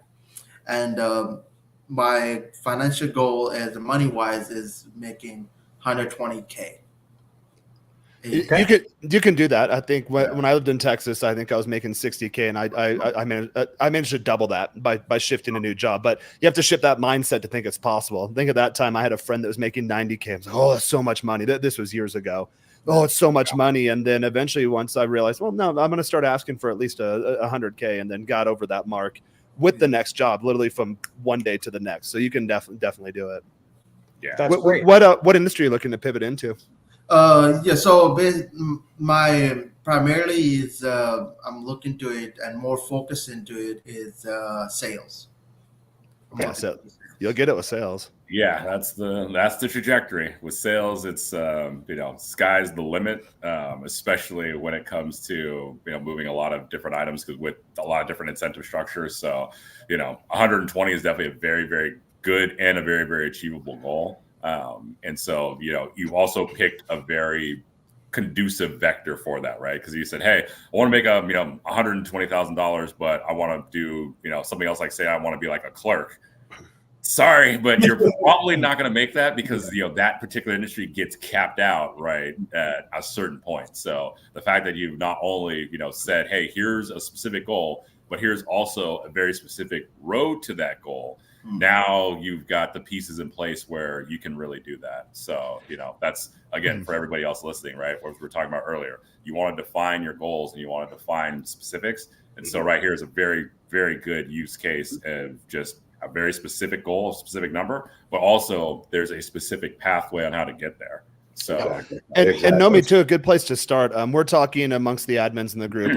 In this quarter, we're actively working on right now, building out sales and marketing collateral for the group, putting some strategies together. Again, as Josh mentioned earlier, we do offer a commission on the monthly recurring revenue. It's 50%. So I believe the group now is $100. So that's $50 per month that you get if you sign someone up and they stay on. For us, the goal of the group is not make a ton of money for the founders of the group.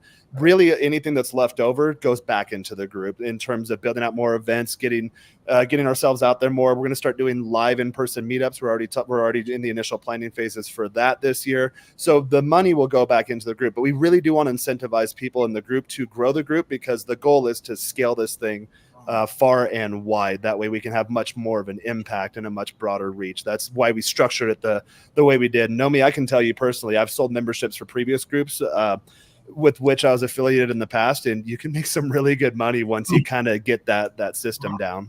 So we're actively working the admins on building out that infrastructure. If you're interested, let us know, and we'll definitely share that collateral with you and those strategies once we get them put together. Yeah, and that'll help you with sales too. And one thing you got, you put a dollar amount on it, but I think the biggest takeaway from that is you want to get into sales. So that's the goal. The money will come along with it. The dollar value will accentuate from your sales. So, and you're a likable guy. I mean, we've met in person. We've talked a lot offline. We talk a lot all the time. You're a likable person. I think you're going to be great at sales when you get in there. But so that's the goal, is what courses we need to take, what avenues we need to take to get you into sales. And then we'll put a dollar value on it later on. Does that make sense? Oh, yes. Yeah, absolutely. And Kevin is right. I was there with Kevin when we were in Dallas at the Tony Robbins event. We met up with you there.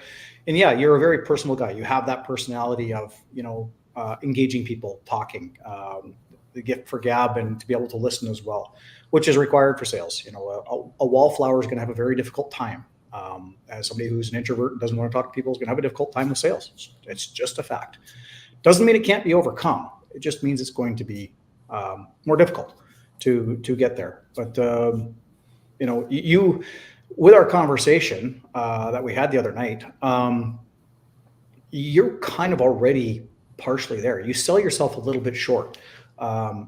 You said that you were working at a motel and you actually increased prices on a weekend and ended up selling a room for the highest amount there. That's already sales, man. So you make sure that you mark that down as an achievement, because you actually did achieve it. And it is an accomplishment. I mean, at the end of the day, that is a true measurable accomplishment. You sold the highest value, the highest cost room at that hotel, for a room for the highest price point at that hotel. It's an accomplishment. You're the first one to do it. So something that I'm doing for myself is, as you guys know, in the course, I'm putting together a LinkedIn course, and that's something you're going to take and get you through that. When you get that done, you make sure that you get that validated. You go to the guy that owns that hotel and you ask him to leave you a recommendation, because that's social proof that proves not just you saying it, you've got it verified by someone else that you did accomplish this. And these are the sorts of things that you're going to need for your background, first of all, but you're further along than you think you are, which is a good thing. So, and it's good that you have a good target number up there. One, because it's better to, shoot really high, because that'll push you a lot further. So, say, your goal is 120K, right? But if you make 119K, I don't think you're going to find yourself having a really terrible time, right? But, but you won't push yourself to that, mark if you say, well, I'm making this amount, but maybe I want to just make 90, right? It's like, no, 120, great. That's awesome. Really push for that. And again, never underestimate where you can go, because, I've had it where I was making multiple six figures one year and then quadrupled it the next year. And so it's don't think that just because, I'm here and this is going to be a 3x multiple, that I can't do it. You actually can be very surprised at how you can get there. So again, don't sell yourself short. And it's good that you have that number there. So now really what it comes down to is, okay, now you want to get into sales. Now let's figure out, all right, what type of sales perhaps is going to be the good spot, as well as, going to what Kevin was saying, what sort of trainings or materials or things do you need? And we've already had an offline conversation. So I already gave you a good book recommendation to kind of get you started, but I definitely got some other ones in there for you. So, again, learning that knowledge in order to help really build out and make yourself effective at that. So now it's okay, cool. Goal is 120K, but sub goal, right? That's right below that you're going to take on first is moving into sales. All right, well, now I got to become a salesman. So how do you get into training shape to be a salesman? And that's the first area to focus on. Absolutely. So a great example of that is right beside you is Josh. Josh is in sales and high ticket sales. He's a very good speaker. I'm going to teach you a word that I actually learned 2 weeks ago in a course myself. And I want you to absorb this one, remember it. And I want you to put this into practice daily. I have since taking this myself, and I've already noticed a change. So the word is extemporaneously. The definition of the word is speaking promptly on the spot without a script. So I want you to practice speaking extemporaneously. Anytime you're alone, you just talk out loud. Just simply talk about something, talk about nothing, talk about something you don't know about, but do it out loud, not in your own head and not quietly. Do it all the time and pretend you're giving a speech, and just walk around your house, walk around when you're walking the dog or you're in the park or whatever the case may be, walking to work. Just do this on a regular basis. It will help you to just be able to speak more clearly, more on the spot. The spontaneousness will come with it. All of that will come because you're doing it on a regular basis. It's literally a muscle that you can train and learn. You learn how to speak with confidence. People will, it doesn't matter. You could say something completely ridiculous, where you could say, according to a new study, 8 out of 10 scientists agree that the sky is actually deep purple, but we just misconstrue it as blue.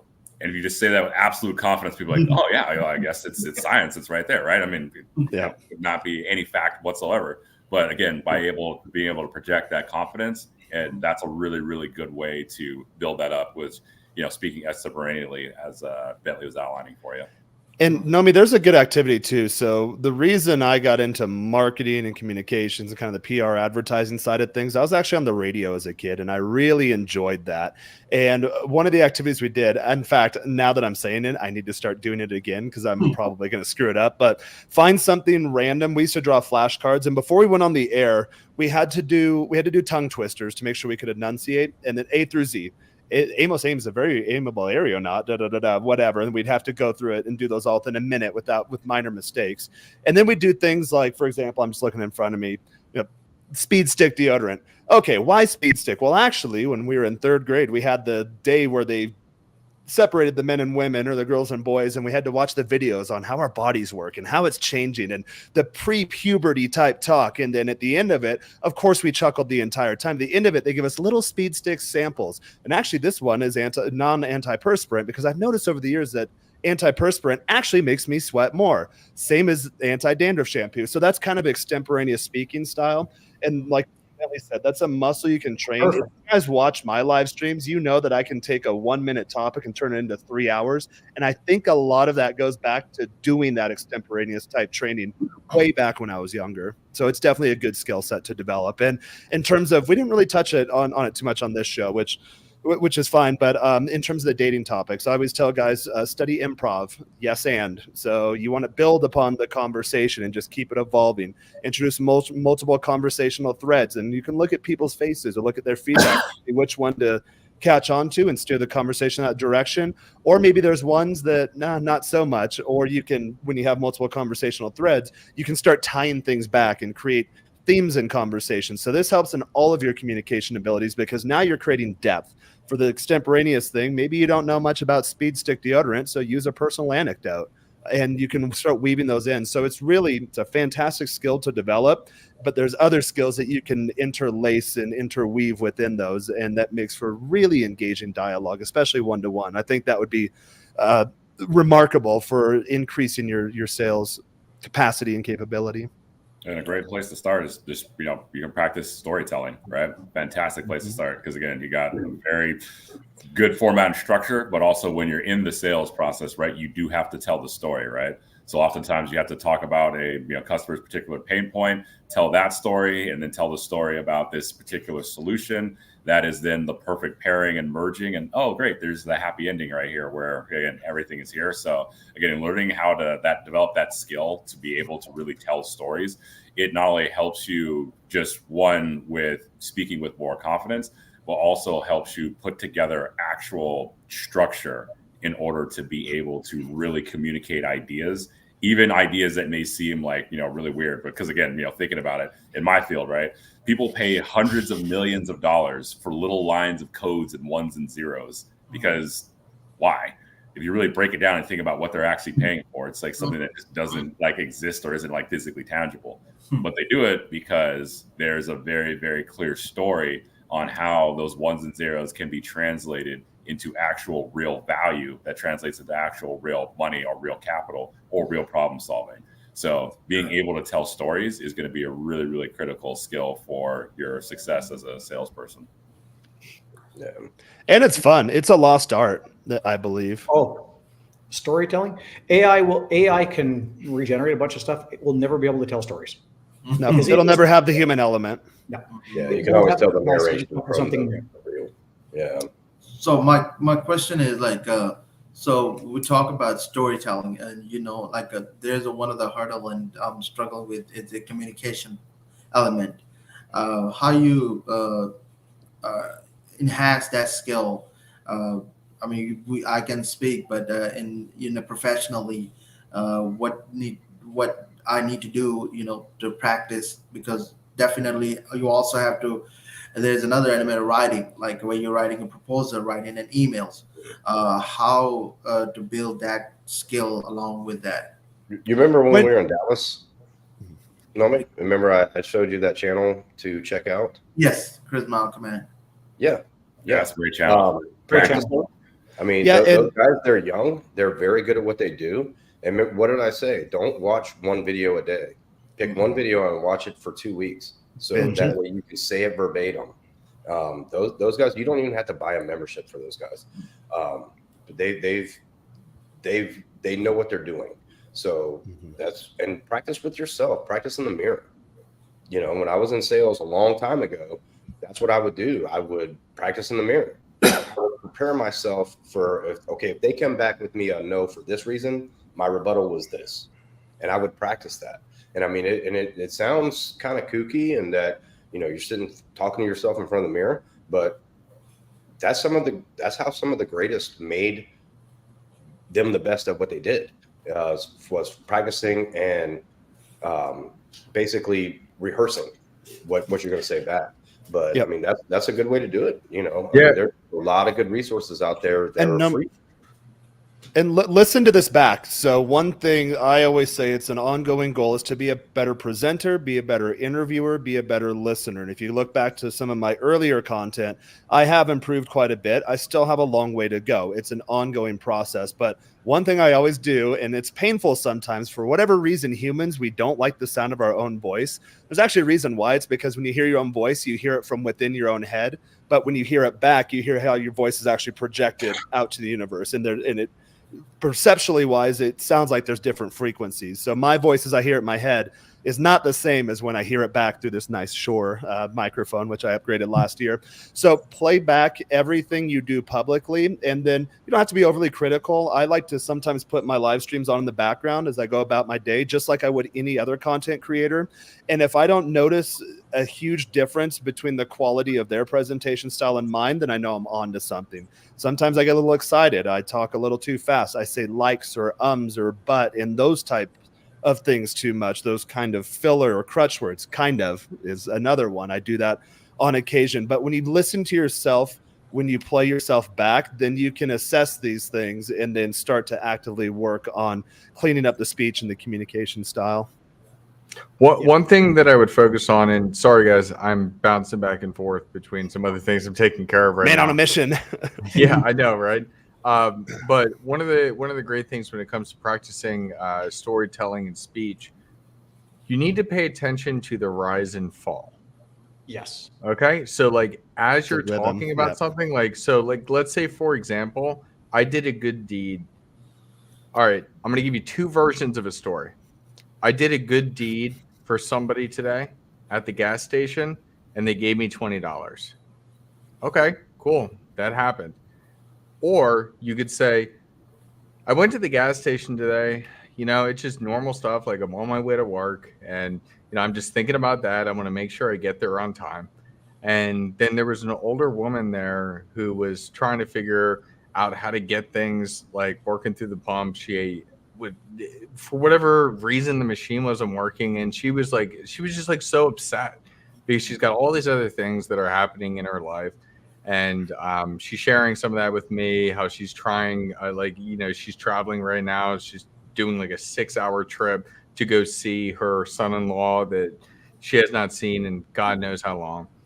And, I just was like, you know what, whatever. Like when I see somebody struggling, I'm going to help them. And so I went over there and I was trying to work the machine too. It wasn't working. And, I just told her, I'll figure it out. Give me one moment.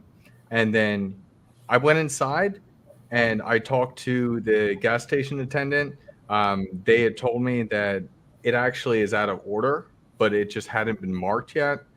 And what can we do here? And so we went ahead and we just moved our car to a different pump and was able to figure everything out in like a clean, I would say like 5 minutes, versus her being there frustrated, almost about to break down in tears because she, can't complete her trip and she doesn't know what she's doing wrong. And I solved her problem for her and I helped her with this problem. And then she just gave me $20. She was like, just thank you so much, because this trip has been so important to me, because although, my son-in-law, like, yes, it's not directly blood related, but yeah, my whatever, I don't know how the relations go, but the daughter, whatever else, she had passed away. And so this trip has been so important to me, and every single hurdle that I've hit along the way on this 6-hour trip has done nothing but just defeat me, because I just cannot wait to see him. So please just like take this as a gratitude of my thanks. Mm-hmm. That could be the same story. Now, I'm not saying make stuff up. Do not make stuff up. Do not lie to people. Do not manipulate people. I embellish sometimes, but I let my audience know I do that. It's like, she didn't really say it that way. The voice didn't off that way. That's how I perceived it. So I let them know. But you understand what I'm saying? I like to get animated. But those two stories could be the same story, but one actually has the emotion attached to it and the tonation and the rise and fall versus the other one is just flat. Yeah. The word that popped in my head is captivation. The second story kept me captivated of why I wanted it. But the first story was like, okay, cool. Yes, Mom, you got $20, man. You know, but the second story was captivating. And I mean, I know that's a lot to take in, Nomi, but see how there's a difference between, you know, just a little thing of storytelling, of going into detail and keep that person engaged, and then just telling them what happened and then move on. So, I mean, it's just little things like that. It's a lot of things to take in right now, but you're a quick learner. You're a smart guy. Things like that. When you have the drive that you have to pick up on sales, you're going to learn this shit really quick. And you'll notice most people don't know this stuff. When you interact with 99% of the general population, you realize, okay, I'm trying to be a better listener, but God, you're just not that interesting. So you'll start to set yourself apart. Or a lot of times, I know I can get lengthy or wordy sometimes on these streams, but in real life, I can normally captivate a group and hold their attention. And like Huds said, they're just on the edge of their seats. What's next? What's coming? Where's he gonna go? It's like, okay, I'm taking it on this road. Like a good song or a good movie. Just, whoa, what the hell was that? Oh, I didn't see that coming. And that you can really captivate and hold someone's attention. And then doing so, going back to the dating type topics, you can have them in your frame. And sales, this is fantastic. You have them in the palm of your hand, and it's like, okay, what do you want to do next? We are in this together. Where do I take you?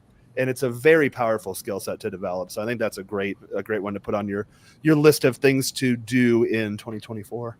And the key to all this is just really repetition, because it's a skill like anything else. So the more you do it and practice and work at it and hone it, the better you get. So I'm a good conversationalist, because people often ask, like, dude, gosh, why are you like having conversations with just like, you know, you're interesting. You have no idea. Hey, I'm just curious, you know, just interested in just people in general, and just really, you know, if you nurture that sort of genuine curiosity. But again, the more conversations you have, like, you know, after, I don't know, probably in my life have had, you know, millions of conversations. So I've got some good skills when it comes to conversations, right? So same thing with, you know, your sales skills or anything like that. You want to make sure that you're leveraging repetition. So that way, again, the more you do it, the more comfortable you get with it, but also the more it just becomes a more ingrained part of how you naturally start speaking and operating. And then the next thing you know, you're just able to, you know, go all over the place and improvise, right? Because people always ask, like, oh, how do you know, like, what you're, in a dating example, they say, how do you know what you're going to say to a girl? And I say, I have no clue what I'm going to say. But I've had so many conversations with so many girls over the years that, all right, all it takes is just a little spark, and then I can carry it anywhere from that I want it to go. So similar thing with, you know, sales or whatever, but just practicing that conversation skills. The more you do it, the more it'll sink in and the more it'll become automated.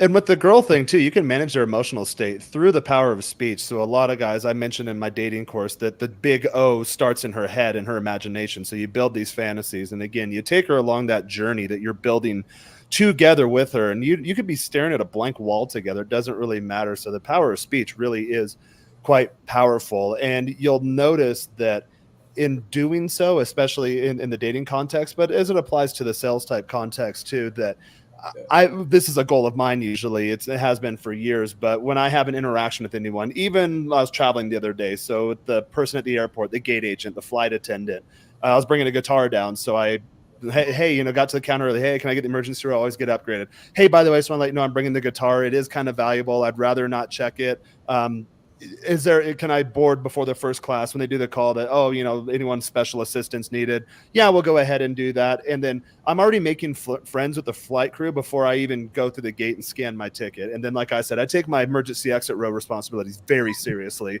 Dude, I feel like I'm an extension of the crew. Dude, Jaren, I gotta stop for a second because it's like so funny. I had a friend from Texas come up to visit for New Year's, and he kind of like explained a very similar and oh, by the way, let me know if this comes through, guys. Yeah, I got the soundboard. I wanted to play that. Yes, I do have a stream deck. I wanted to play that earlier when that was put up, you know, develop Yep. skill.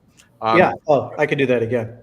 Yeah. Oh, So yeah, just stop the ending, man. That's too fresh and fit for me. so what Yeah, I re- wanted re- to say, what I wanted Uh-huh. to say about that is like talking about airports and like, you know, just being kind to everybody and working with everybody. It was absolutely amazing. He was sharing the story with me. He wanted to get upgraded to first class, and so when he just was nice and talked to because there's usually always two right before you're boarding the plane, and one of them was like, no, like we can't do that, you got to pay for more. The other girl was very quiet, but after having that conversation, right afterwards, she went ahead and upgraded him without telling the other person, and boom, he got to ride first class completely for free. With the flight attendant thing, I do kind of like a dating tactic where I break down the fourth wall, but I put she and I in our own little mission together. So okay, yeah, your mission is to get the whole crew and commercial class from point A to point B safely and reliably, but there's a little side quest. There's a little mission between you and I about my guitar getting in that coat closet and me making sure that it's transported safely. And think about it, and think about it this way too. It's you and her going about your daily lives, and then she's just doing her job on routine, and then now you're bringing an exciting mission. I'm breaking her frame and then build. Yeah. And I always tell people, any interaction you have with someone, and the aggregate of all the interactions they've had in their life, this one's not going to be that memorable. And most of the time, when people are learning new languages, they ask me, well, how do I learn Spanish? Like, go through the sequences. Most of your conversations are exactly the same. When they call up saying, hey, your food's here, they say the same thing. I say the same thing. I say the same thing to the doorman every morning. When I go to the gym, it's the same conversation I have with everyone every day. So you really don't like, I know the whole language, but you start off just with the sequences. So I always think in my head when I have an interaction with someone that I'd like to kind of shake this up or make this memorable, or at least make them feel a feel-good emotion after having conversed with me. Just add a little brightness to their day. And that in turn, again, that what was it, the self-serving altruism to where that makes you feel good too. Yeah, exactly. Yeah, I was going to say it a little bit different. You know, you said it better, Jaren, but I say break up that mundane that they have of every day, all day. You break it up a little bit and make them laugh or make them smile by bringing something different than a pissed off customer that didn't get upgraded or didn't get an overhead bin quickly. But if you break up that mundaneness, I mean, that changes their whole day for them, you know, at least for while you're on the flight. So, I mean, just little things like that are really important for not just men, but for everybody to do, to make somebody put a smile on their face. Yeah, and for you said it better, Jaren. I say break up the mundane. You say bring some sunshine. You know, I like yours better, so I'll start using that. So, yeah, and for you, Nomi, this would be. Oh, sorry, maybe to cut you off there. But yeah, for you, Nomi, this will be great. Where again, like, you know, as a salesperson, right, you can go in kind of with that attitude of like, hey, you've heard 1,000 pitches. You may not like this idea, but at least it's going to be the most entertaining pitch you've ever heard, right? So if you carry kind of that positive sort of energy, then, you know, it gives you a lot more consideration, but also you never know like who's watching, because again, there's been, you know, organizations that I've sold to that have like offered me a job like months later where it's like, oh, hey, like we love working with you. We love your style. We know you're effective. Like, we want your skill here because you can add more value for us. So yeah, the same coming in and go behind your back and like, did you hear what that guy said? That crazy shit he was talking to, you know, yeah, don't listen to him, listen to us. And then, like you said, months later, they're offering you a job. I mean, that's the way it works, man. I mean, unfortunately, sales, contracting, all that, it's a fucking dirty business, guys. It really is. I have you gotta learn how to play the game. Yeah, I have a question. So currently I'm working like my primarily job in one of the company is like international company, international based, but I'm like a floor level person, like like bottom level. And they have one of the section of the whole section of an office area for sales. They have a department, sales department in there. My question is, should I pursue in that from the ground level to up, or and if I wanted to go in and make a switch to a sale, or should I look somewhere else? Yeah, you got to talk to somebody first. If you haven't talked to somebody who works, like this is how my last company that I worked at was. They had two different buildings. So one was all of us like higher ups, and then the other was the warehouse. And so it was kind of like a thing. It was 102 and 10. I think it was like 102, 103 or something, or 102 or 101 and 104. That's what it was numbered as. I don't know. I didn't make the roads, but essentially from the two, that would be a lot of talk as well. Like, you know, communicating between the two. It's like, we don't know what goes on over there. We don't know. That's what I would get from the warehouse employees. But why don't you know? So if you make friends or talk to people that work in that department, get an understanding first so you know your best plan of attack.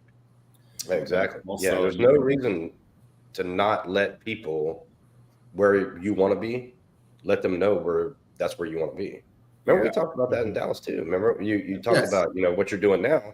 I was like, well, who's above you? You said the supervisor. I was like, talk to them, ask them how long it took them to become a supervisor. If they said 1 year, you figure out a plan to do it in 6 months. Well, also, you know, I mean, there's nothing wrong with it, but don't be what they called in other groups an asshole. You know, don't always be up their ass. Ask them one time, take their response, and then go off that. I mean, that's all you got to do. I mean, if there's a sales department and you know somebody in that department, go ask them how they got that job. Well, it's also a good place to start too, where you can again go talk to manager and say, "Hey, look, I'm really interested in transitioning into like the sales side of the equation, just for my own career, my own personal development." But also, you frame it in the context of, "I really enjoy working at this organization, and I want to provide more value, and I want to grow with it." So, yeah, and you already know the product side. They don't have to onboard you. I mean, really, to get a sales job, you have to sell yourself. So there you go. That's that first conversation. So you're really framing it up. Prefer to hire within. Yeah, so you're going to hire outside. Yeah, so they they don't have to onboard you. They don't have to ramp you up or anything. You know the products, you know the services, you know how the company runs, you know the hierarchies, the culture. Like you're their guy. Yeah, you're framing it as a win for them, right? Because again, one, they have someone that, isn't looking to like leave because, half the people there, right? Or like, if someone offered me like $2 more, they'd be gone, right? So you're showing, hey, I'm actually invested in trying to make this organization like better, right? Everybody wants a good company guy, right? So you're showing that, hey, I'm on board with that, even though, again, you're doing this as a personal skill for yourself to move on. But two, it's going to be good and open up a lot of doors for you, because what you can really show is you can show your own development journey within an organization. So that way, when it comes to like really higher paying sales gigs out there, or you start to shop around to look for, other potential open offers, they can see, hey, he started here, went here, and then went over into sales, and all within the same organization. Like he grew and was motivated and developed. He didn't just hop around here, and here. So it tells a much stronger story for yourself. So, again, you're doing several things. You're making the sale of right? A very easy sale, where it's, hey, I'm here. I'm part of the organization already. I know the ins and outs. I'm trying to grow and develop, and I want to make sure that I leverage this talent here. So it's a really, really easy win for them.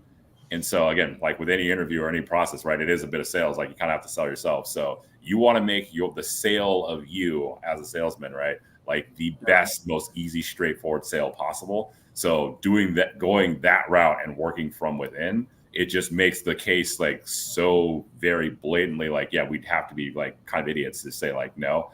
So it's you're making a very, very strong case for yourself by pursuing that route. Now you can put feelers out there and see if there are other things, but it would be, as far as an entry point goes, this one definitely does make the process a lot smoother and a lot easier and quicker for yourself. Yeah, for sure. Absolutely. Yeah. Sorry, Bentley. I just want to say, because it's on my mind here. And even if it doesn't work out, you're at least gaining knowledge. You're asking the questions like, so how did you get to this role? Like, can I move forward into a role like this? Like, you're asking the questions, and it at least gets you better equipped, even if you do choose to go outside the organization to a different job. You at least have some more understanding of exactly what role you're looking for based on your current organization, so that you can use that in that job process with another. Absolutely. And a big thing about, moving up and appearing more professional, because we know you're in the worker type role at the moment, is actually exactly how I built my business and elevated myself. Is I took a look around and realized that, okay, everybody that's at the level that I'm at does this. This is how they dress. This is how they act. This is how they talk. I don't want to be this. I want to be that. They do things differently. I looked at what they did and I started modeling myself after them. I stopped associating and being that way. Not that I, just cast friends off, but I started looking towards that and making those kinds of moves and presenting myself in a more professional manner. And people started taking me more seriously. This is how I started landing my own contracts, because I was no longer just this guy over here. I was somebody who was actually serious about my business and what I was doing and going forward. And with that, when you go and ask the question, be direct. Don't beat around the bush, because in sales, in customer service, there are going to be issues. Things are going to go wrong. It's just a fact of life. And somebody who can't communicate and can't deal with the situation is not going to make it there. And so that will be a very key thing. If you go to them and say, look, I want to move to sales, and here's the reason I want to move to sales. It's very clear. Is it possible? That's a yes or no. Is it possible? Is a yes or no question. They can't really beat around the bush. And if they do try to beat around the bush, hold their feet to the fire. This is a yes or no question. Because if it's a no, you know to stop trying there and you can look elsewhere. If it's a yes or a maybe, okay, is that a maybe no because you're trying to get rid of me? Or is it a maybe yes and I have some things to do? And if so, what do I need to do? Very direct. They'll look at that as sales and as customer service. This is a guy who can actually find out what a problem is, discover it, and actually attack it and take care of it. And the best part is take you. Amen. Yeah. And if it is a yes, then they can leverage a lot of, I'm going to have fun with this thing as we build it out. Sorry. I want to know what one you have, Huds, because I was looking at one online the other day, and I was we'll talk. I'll teach you everything with it. I'll show you how to set it up because it is a little clunky. But I really love that. Go ahead, Josh. Yeah, to Bentley's point, though, and again, if it is that yes, and you have the pathway forward, the other advantage you have is that, again, a lot of these companies, organizations, right, they have their own sales development training programs and stuff too. So you can get their resources to help build up your skills as well. So, absolutely. Again, that way it saves you some time, effort, and headache, right? Trying to piecemeal a lot of different things like out there together. Like you're getting the full, like, hey, boom, here's when I first moved into sales, I got a $1,500 sales intensive like boot camp course, like for free. It's like, oh yeah, you're in sales, like there's some stuff you should know, but company's paying for it. It's like, yes, thank you. This is amazing. So, again, being able to take advantage of their resources to help, again, reinvest in you. So that's where, again, that showing them, hey, I really want to invest in my time here and I really want to invest in this company. Then the company might say, all right, cool. Well, you're obviously very motivated. So we will then in turn, like, invest in you. And again, all it's doing is it's just, leveraging all this to make you better. So that's really what it all comes down to. And there's nothing wrong with saying, okay, I want to do more. I want to be a more asset to this company because obviously I want to make more. There's nothing wrong with saying that, but just make sure you say it to the right person. Don't if you want to get in sales, don't go to a guy in sales. Go to the guy, and I want you guys to agree or disagree with me.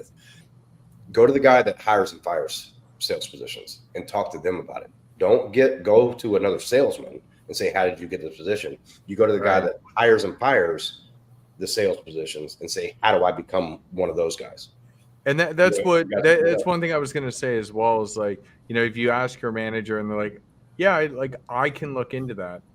They're not going to look into that because they don't care. It doesn't matter. That means nothing. That's fluff.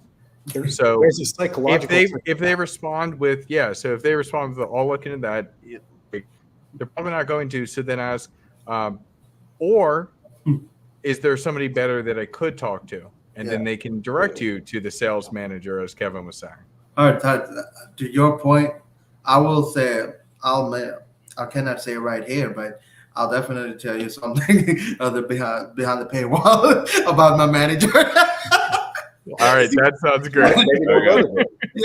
There's nothing wrong with that. Yeah. And hey, you know what? That's what the paywall is for. When we get to talk about these very serious things. Yeah. I'm glad you mentioned that.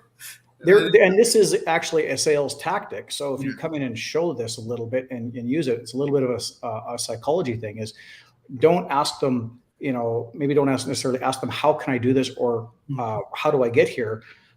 Because how or can I opens up the opportunity for no. So take the no out of the equation. Say, listen, I'd like to move into sales. What are the steps? Yeah. You didn't give them an opportunity to say no. You asked them what the steps are to get there. They didn't have an opportunity to say no. And now they can go, okay, well, he really wants this. Well, these are the steps. Yeah. It's the same thing with dating. It's that assumed compliance. Right. Like you already assume they want the same thing you do. So we're just charting out the steps together. Absolutely. You're telling them what you're doing, right? You're just telling your intention, right? So it's like, hey, look, this is what I'm doing. So are we on the same page? Are you gonna help me out, or like, do I need to find it elsewhere? And again, it's not like you're being rash about it or being like an asshole about it, but you're just don't say that. I want to make sure we're 100% clear. Don't say, or I'll find it elsewhere. No. Don't say that. Because now you've introduced the no. Now they're like, well, he's gonna leave, so let's get rid of him. That's an advanced sales tactic for later. When it's like, you have 4 other job offers, and you're like, hey, are we gonna do this here, or else I'm gonna go elsewhere? Then it's like, then you can really start throwing that weight around. But we'll that's more advanced, so we'll get to that. That's a later show. But on that note, guys, hey, Bentley, thanks for putting this together, guy. Great fucking show. I think we got a lot of good feedback in the comments, a lot of good, but I got to roll. Okay, we've gone a long time. Happy New Year's to everybody. We've got a long way to go, 12 months, believe it or not. We'll get there, and we say it goes quick, but if you live in the now, like Andrew said, and we take it each day at a time, achieving our goals and doing what we want, it'll be a long time. So hope everybody wants to kill it, but I got to go. But great show, guys. It just keeps getting better. I love it every time. Thanks, Kevin. Thanks for all your I'll talk to you soon. Here. Everybody, take care, and I hope you guys keep doing what you do. Except you, Jaren. You're gonna get herpes, buddy. Oh, I'm good. I had to say happy New Year, everyone. Don't you put that evil on me. No, check out my dating course. There's a whole module on that. That was a joke, buddy. On prevention. Hey, man, y'all have a great one, man. And it's great to see you guys, and look forward to what we got coming up in 2024. Absolutely. Sounds good. Yep. Awesome. Happy New Year, man. So yeah, like I say, Nomi, those are those things that it was the, that screen I'd put up before. Natural talent can rise, but developed talent is unstoppable. Because literally there are so many people who have natural talent. For example, we use the music, for example. There are so many people who are naturally talented at music, and all they ever end up doing is playing in a bar or maybe singing in the church choir, something like that, right? Developed talent, somebody who goes and trains and does it every single day and never stops, they will always get better than the person with natural talent. It's just a fact. And that's what the speaking extemporaneously, learning to tell stories, going and asking these things, learning these conversation skills of that sales tactic of what do we have to do to get to the next step? Don't give them the out, don't give them the no. What do we do to get to the next step? That continuously drives the conversation forward. And that also drives your progress forward.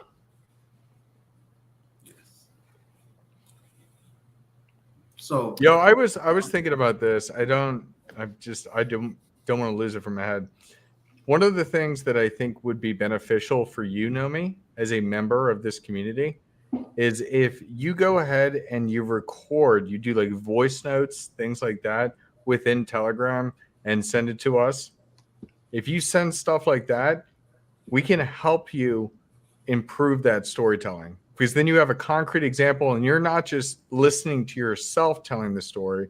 You actually have others who can say, there was really no beginning, middle, and end here. It just kind of was a flat statement, or this area fell flat. And then we can help curate how you can start to tell those stories effectively. And listen to other good storytellers too. Every now and then in my YouTube feed, I'll have old Texas man tells about Texas Sasquatch or Texas old man scary stories. That one always pops in there. And it's something like 5 hours long. So it's almost like when you're a kid and you're getting a bedtime story read to you. It's exactly like that. So listen to other good storytellers. Or actually, that reminds me, when we were kids, I'm the oldest of four.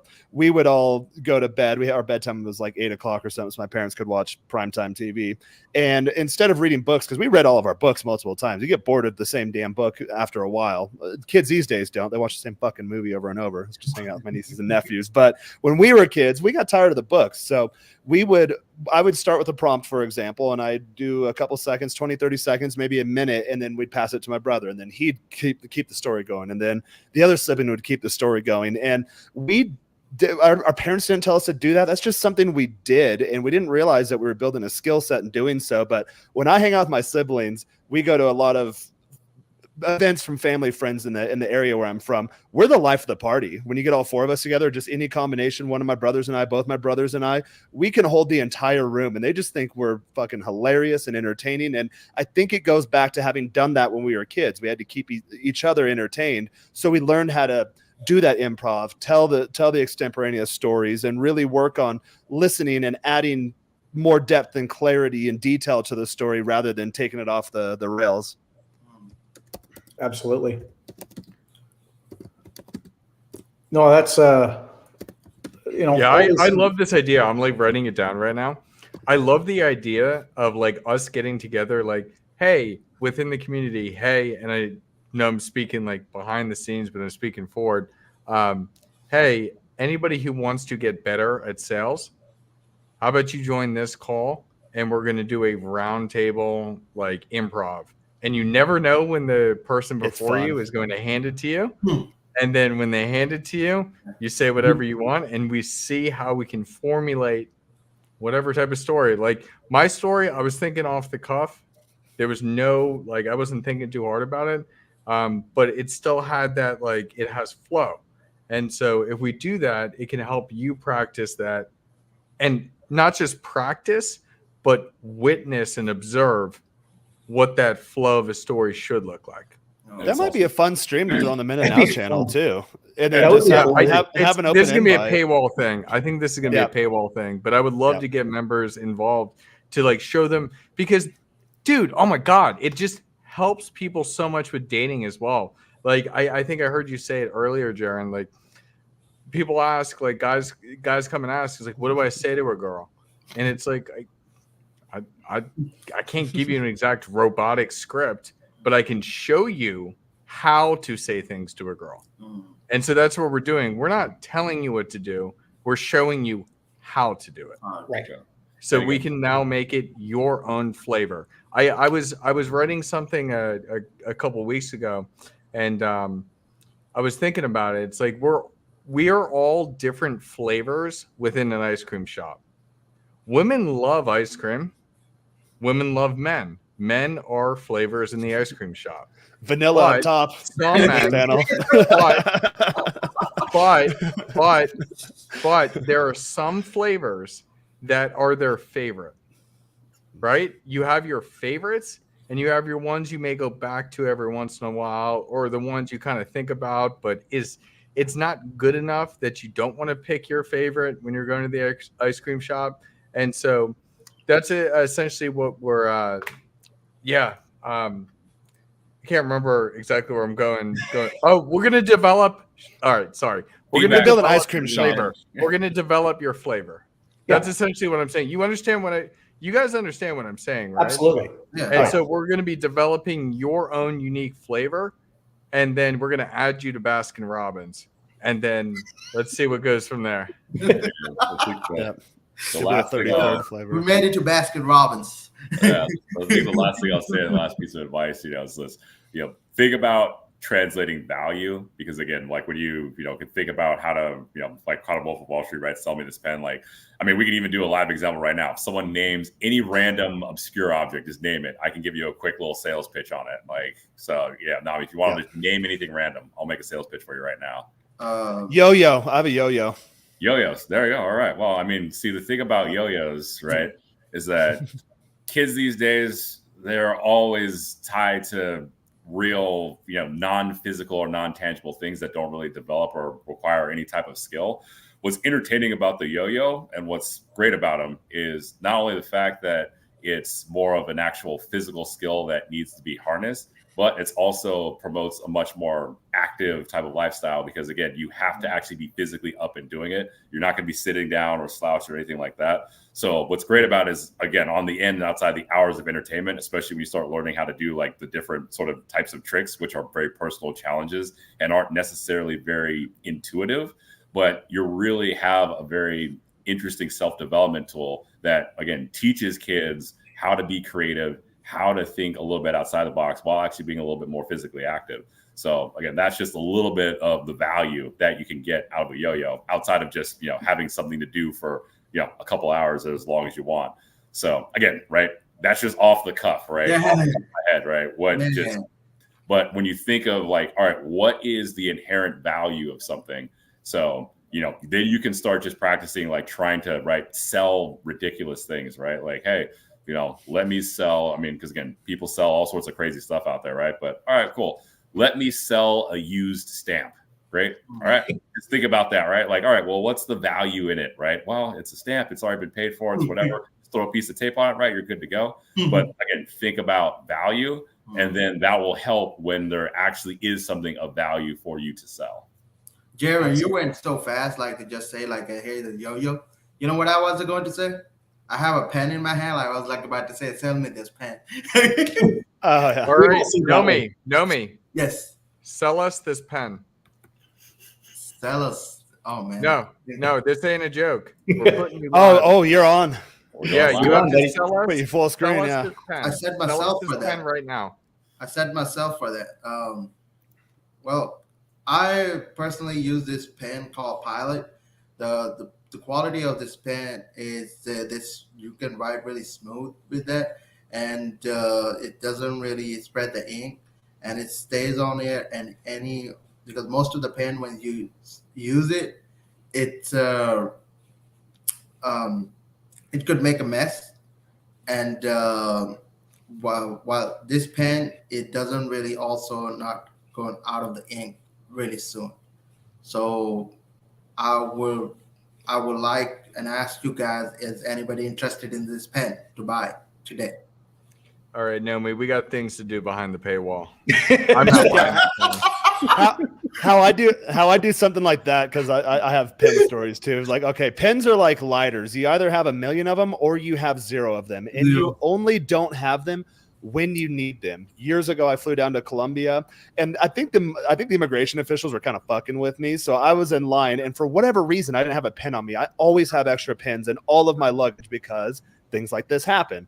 So I'm in line and I'm asking everyone, hey, can I have a pen? Can I have a pen? There's like 3 pens for the entire flight. People are passing them back and forth. And I think me just being the asshole American, and people were kind of laughing. It was good fun. They would not give me the pin. So the immigration line's going through. I was the last person in the line in Medellin on the last flight. So finally, everyone's gone, and it's just me standing there. And one of the immigration girls grabs a pen. She's like, you can have a pen. And she was just laughing at me. So to avoid that from happening, and I wasn't in a hurry or anything, but it was kind of embarrassing, although it was fun. I always make sure I have multiple spare pens in any place where I may need to have a pen. If I'm going to be signing a contract, it's in my leather-bound portfolio. It's in my passport carrier. It's in my carry-on bag. It's in my laptop bag. I always need to have a pen for moments when I need a pen. And I actually don't even write that often. I had to go to the notary the other day. They had a nice little fountain pen there, but I realized I haven't signed my name physically in months. But you never want to be without a pen when you really need one. That's a great example right there of, like, again, translating value versus looking more so at like features, because then he can break down into the features. Now, what makes this pen so amazing, right, is this, and this. But you really want to get into the value. Yeah. Doesn't explode in your gym bag like my pen for my gym logs. Like, why do I have blue shit all over my back? Oh, my pen exploded. Well, we'll cover a lot more of this like behind the paywall. So. Absolutely. So speaking of which, we've gone really long. We're over 2 hours here, so this has been good. It's great. Thanks a lot, guys, for supporting me on this idea of coaching some guys along. So the plan is we're going to follow up with these guys throughout the course of the year. Of course, we couldn't ask Andrew to stay on so late because it's just not fair as far ahead of us in time as he is. But we're going to do this a couple times through the year. We're going to update guys as to where where Nomi has gotten on his goals, the things he's progressed, the things he's accomplished, the things he's struggling with. Maybe we have to alter it. Maybe we have to add something to it. So we're going to do this throughout the year so you can see what it takes. We're going to follow Nomi's journey. And our goal is to get him to 120 grand by the end of the year. That's our goal. And you get to sit here and watch it, or you can become a member and join it and achieve your own damn goal. Because we want to see everybody do it. Like, we all have goals. Every one of us on this show, every one of us on this panel, every one of the admins, everybody in the group, we all have goals and we all want to achieve them. And we all My goal is for Chris Amy to join the group. Chris, where you been, bro? Yeah, no shit. Love you, man. Yeah. So, and speaking of which, like we said, Nomi has so much ambition and goes so hard. I told Nomi to get a notebook because we had an exercise for him. And yeah, he sent us the message. He went and got it. And it was something along the lines of like this, and he went and got it. So something we're going to do behind the paywall because it's a little more personal, a little more private. We don't want to air that publicly. But these are the things that we do. Like, we had him get a notebook specifically for this task and this goal. And we're going to help him with this one. And this is very personal, very private. So we'll keep it that way. But just want you guys to know the things that we do. And once again, love to thank you guys for supporting me in this idea and this journey, and we'll keep it up from there. Yeah, yep. Get in the group, y'all. That's all of your New Year's goal. Yeah, I want to do the pitching. Just get in the group. You know awesome guys. So, well, our goal. You've been here for 2 hours. You know what it's about. Yeah, absolutely. If you don't see the value after 2 hours, what the hell? And this is the free stuff you're getting. Exactly. Keep that in mind too. Yeah, it gets so much more in depth. Yeah, as everybody has said, it gets so much more in depth and more personalized. And we just make sure that you succeed, whatever that means, however long that may be. It doesn't have to be 2 hours. It doesn't have to be 3 hours. Hell, it could be 40 hours of time that we end up putting in to make sure you succeed. But that's what we do. That's what we do. And that's what this entire community is all about. Yeah. 100%. Awesome. All right, guys. So with that, Happy New Year to everybody. Happy New Year, everybody. Thanks so much. Let's get more in 24. Absolutely. Yes, I knew we needed a motto or a tagline. Yeah, we do. That is our motto. We're getting more in 24. That's Bentley's. I'm not taking credit. I stole it from somebody else. more whores in 24? No, it might be too much. All right, Jaren, get out of here. No, get out of here. Yeah. Well, for Nomi, it's more money. For me, it's more business. All that sort of stuff. So yeah. Right, we're talking about 24. Not ones who take the money. We're talking about the making money. Making money. Absolutely. Yep. It's about making money. Making money means you're providing value. So if you're making more money, that means you're providing more value. If we've helped you make more money, we've provided you with a lot of value. That's a success. That's a win. Yeah, absolutely. Well, thank you guys. I'm gonna close this out. You bet. Love you all. Love you all. Happy New Year.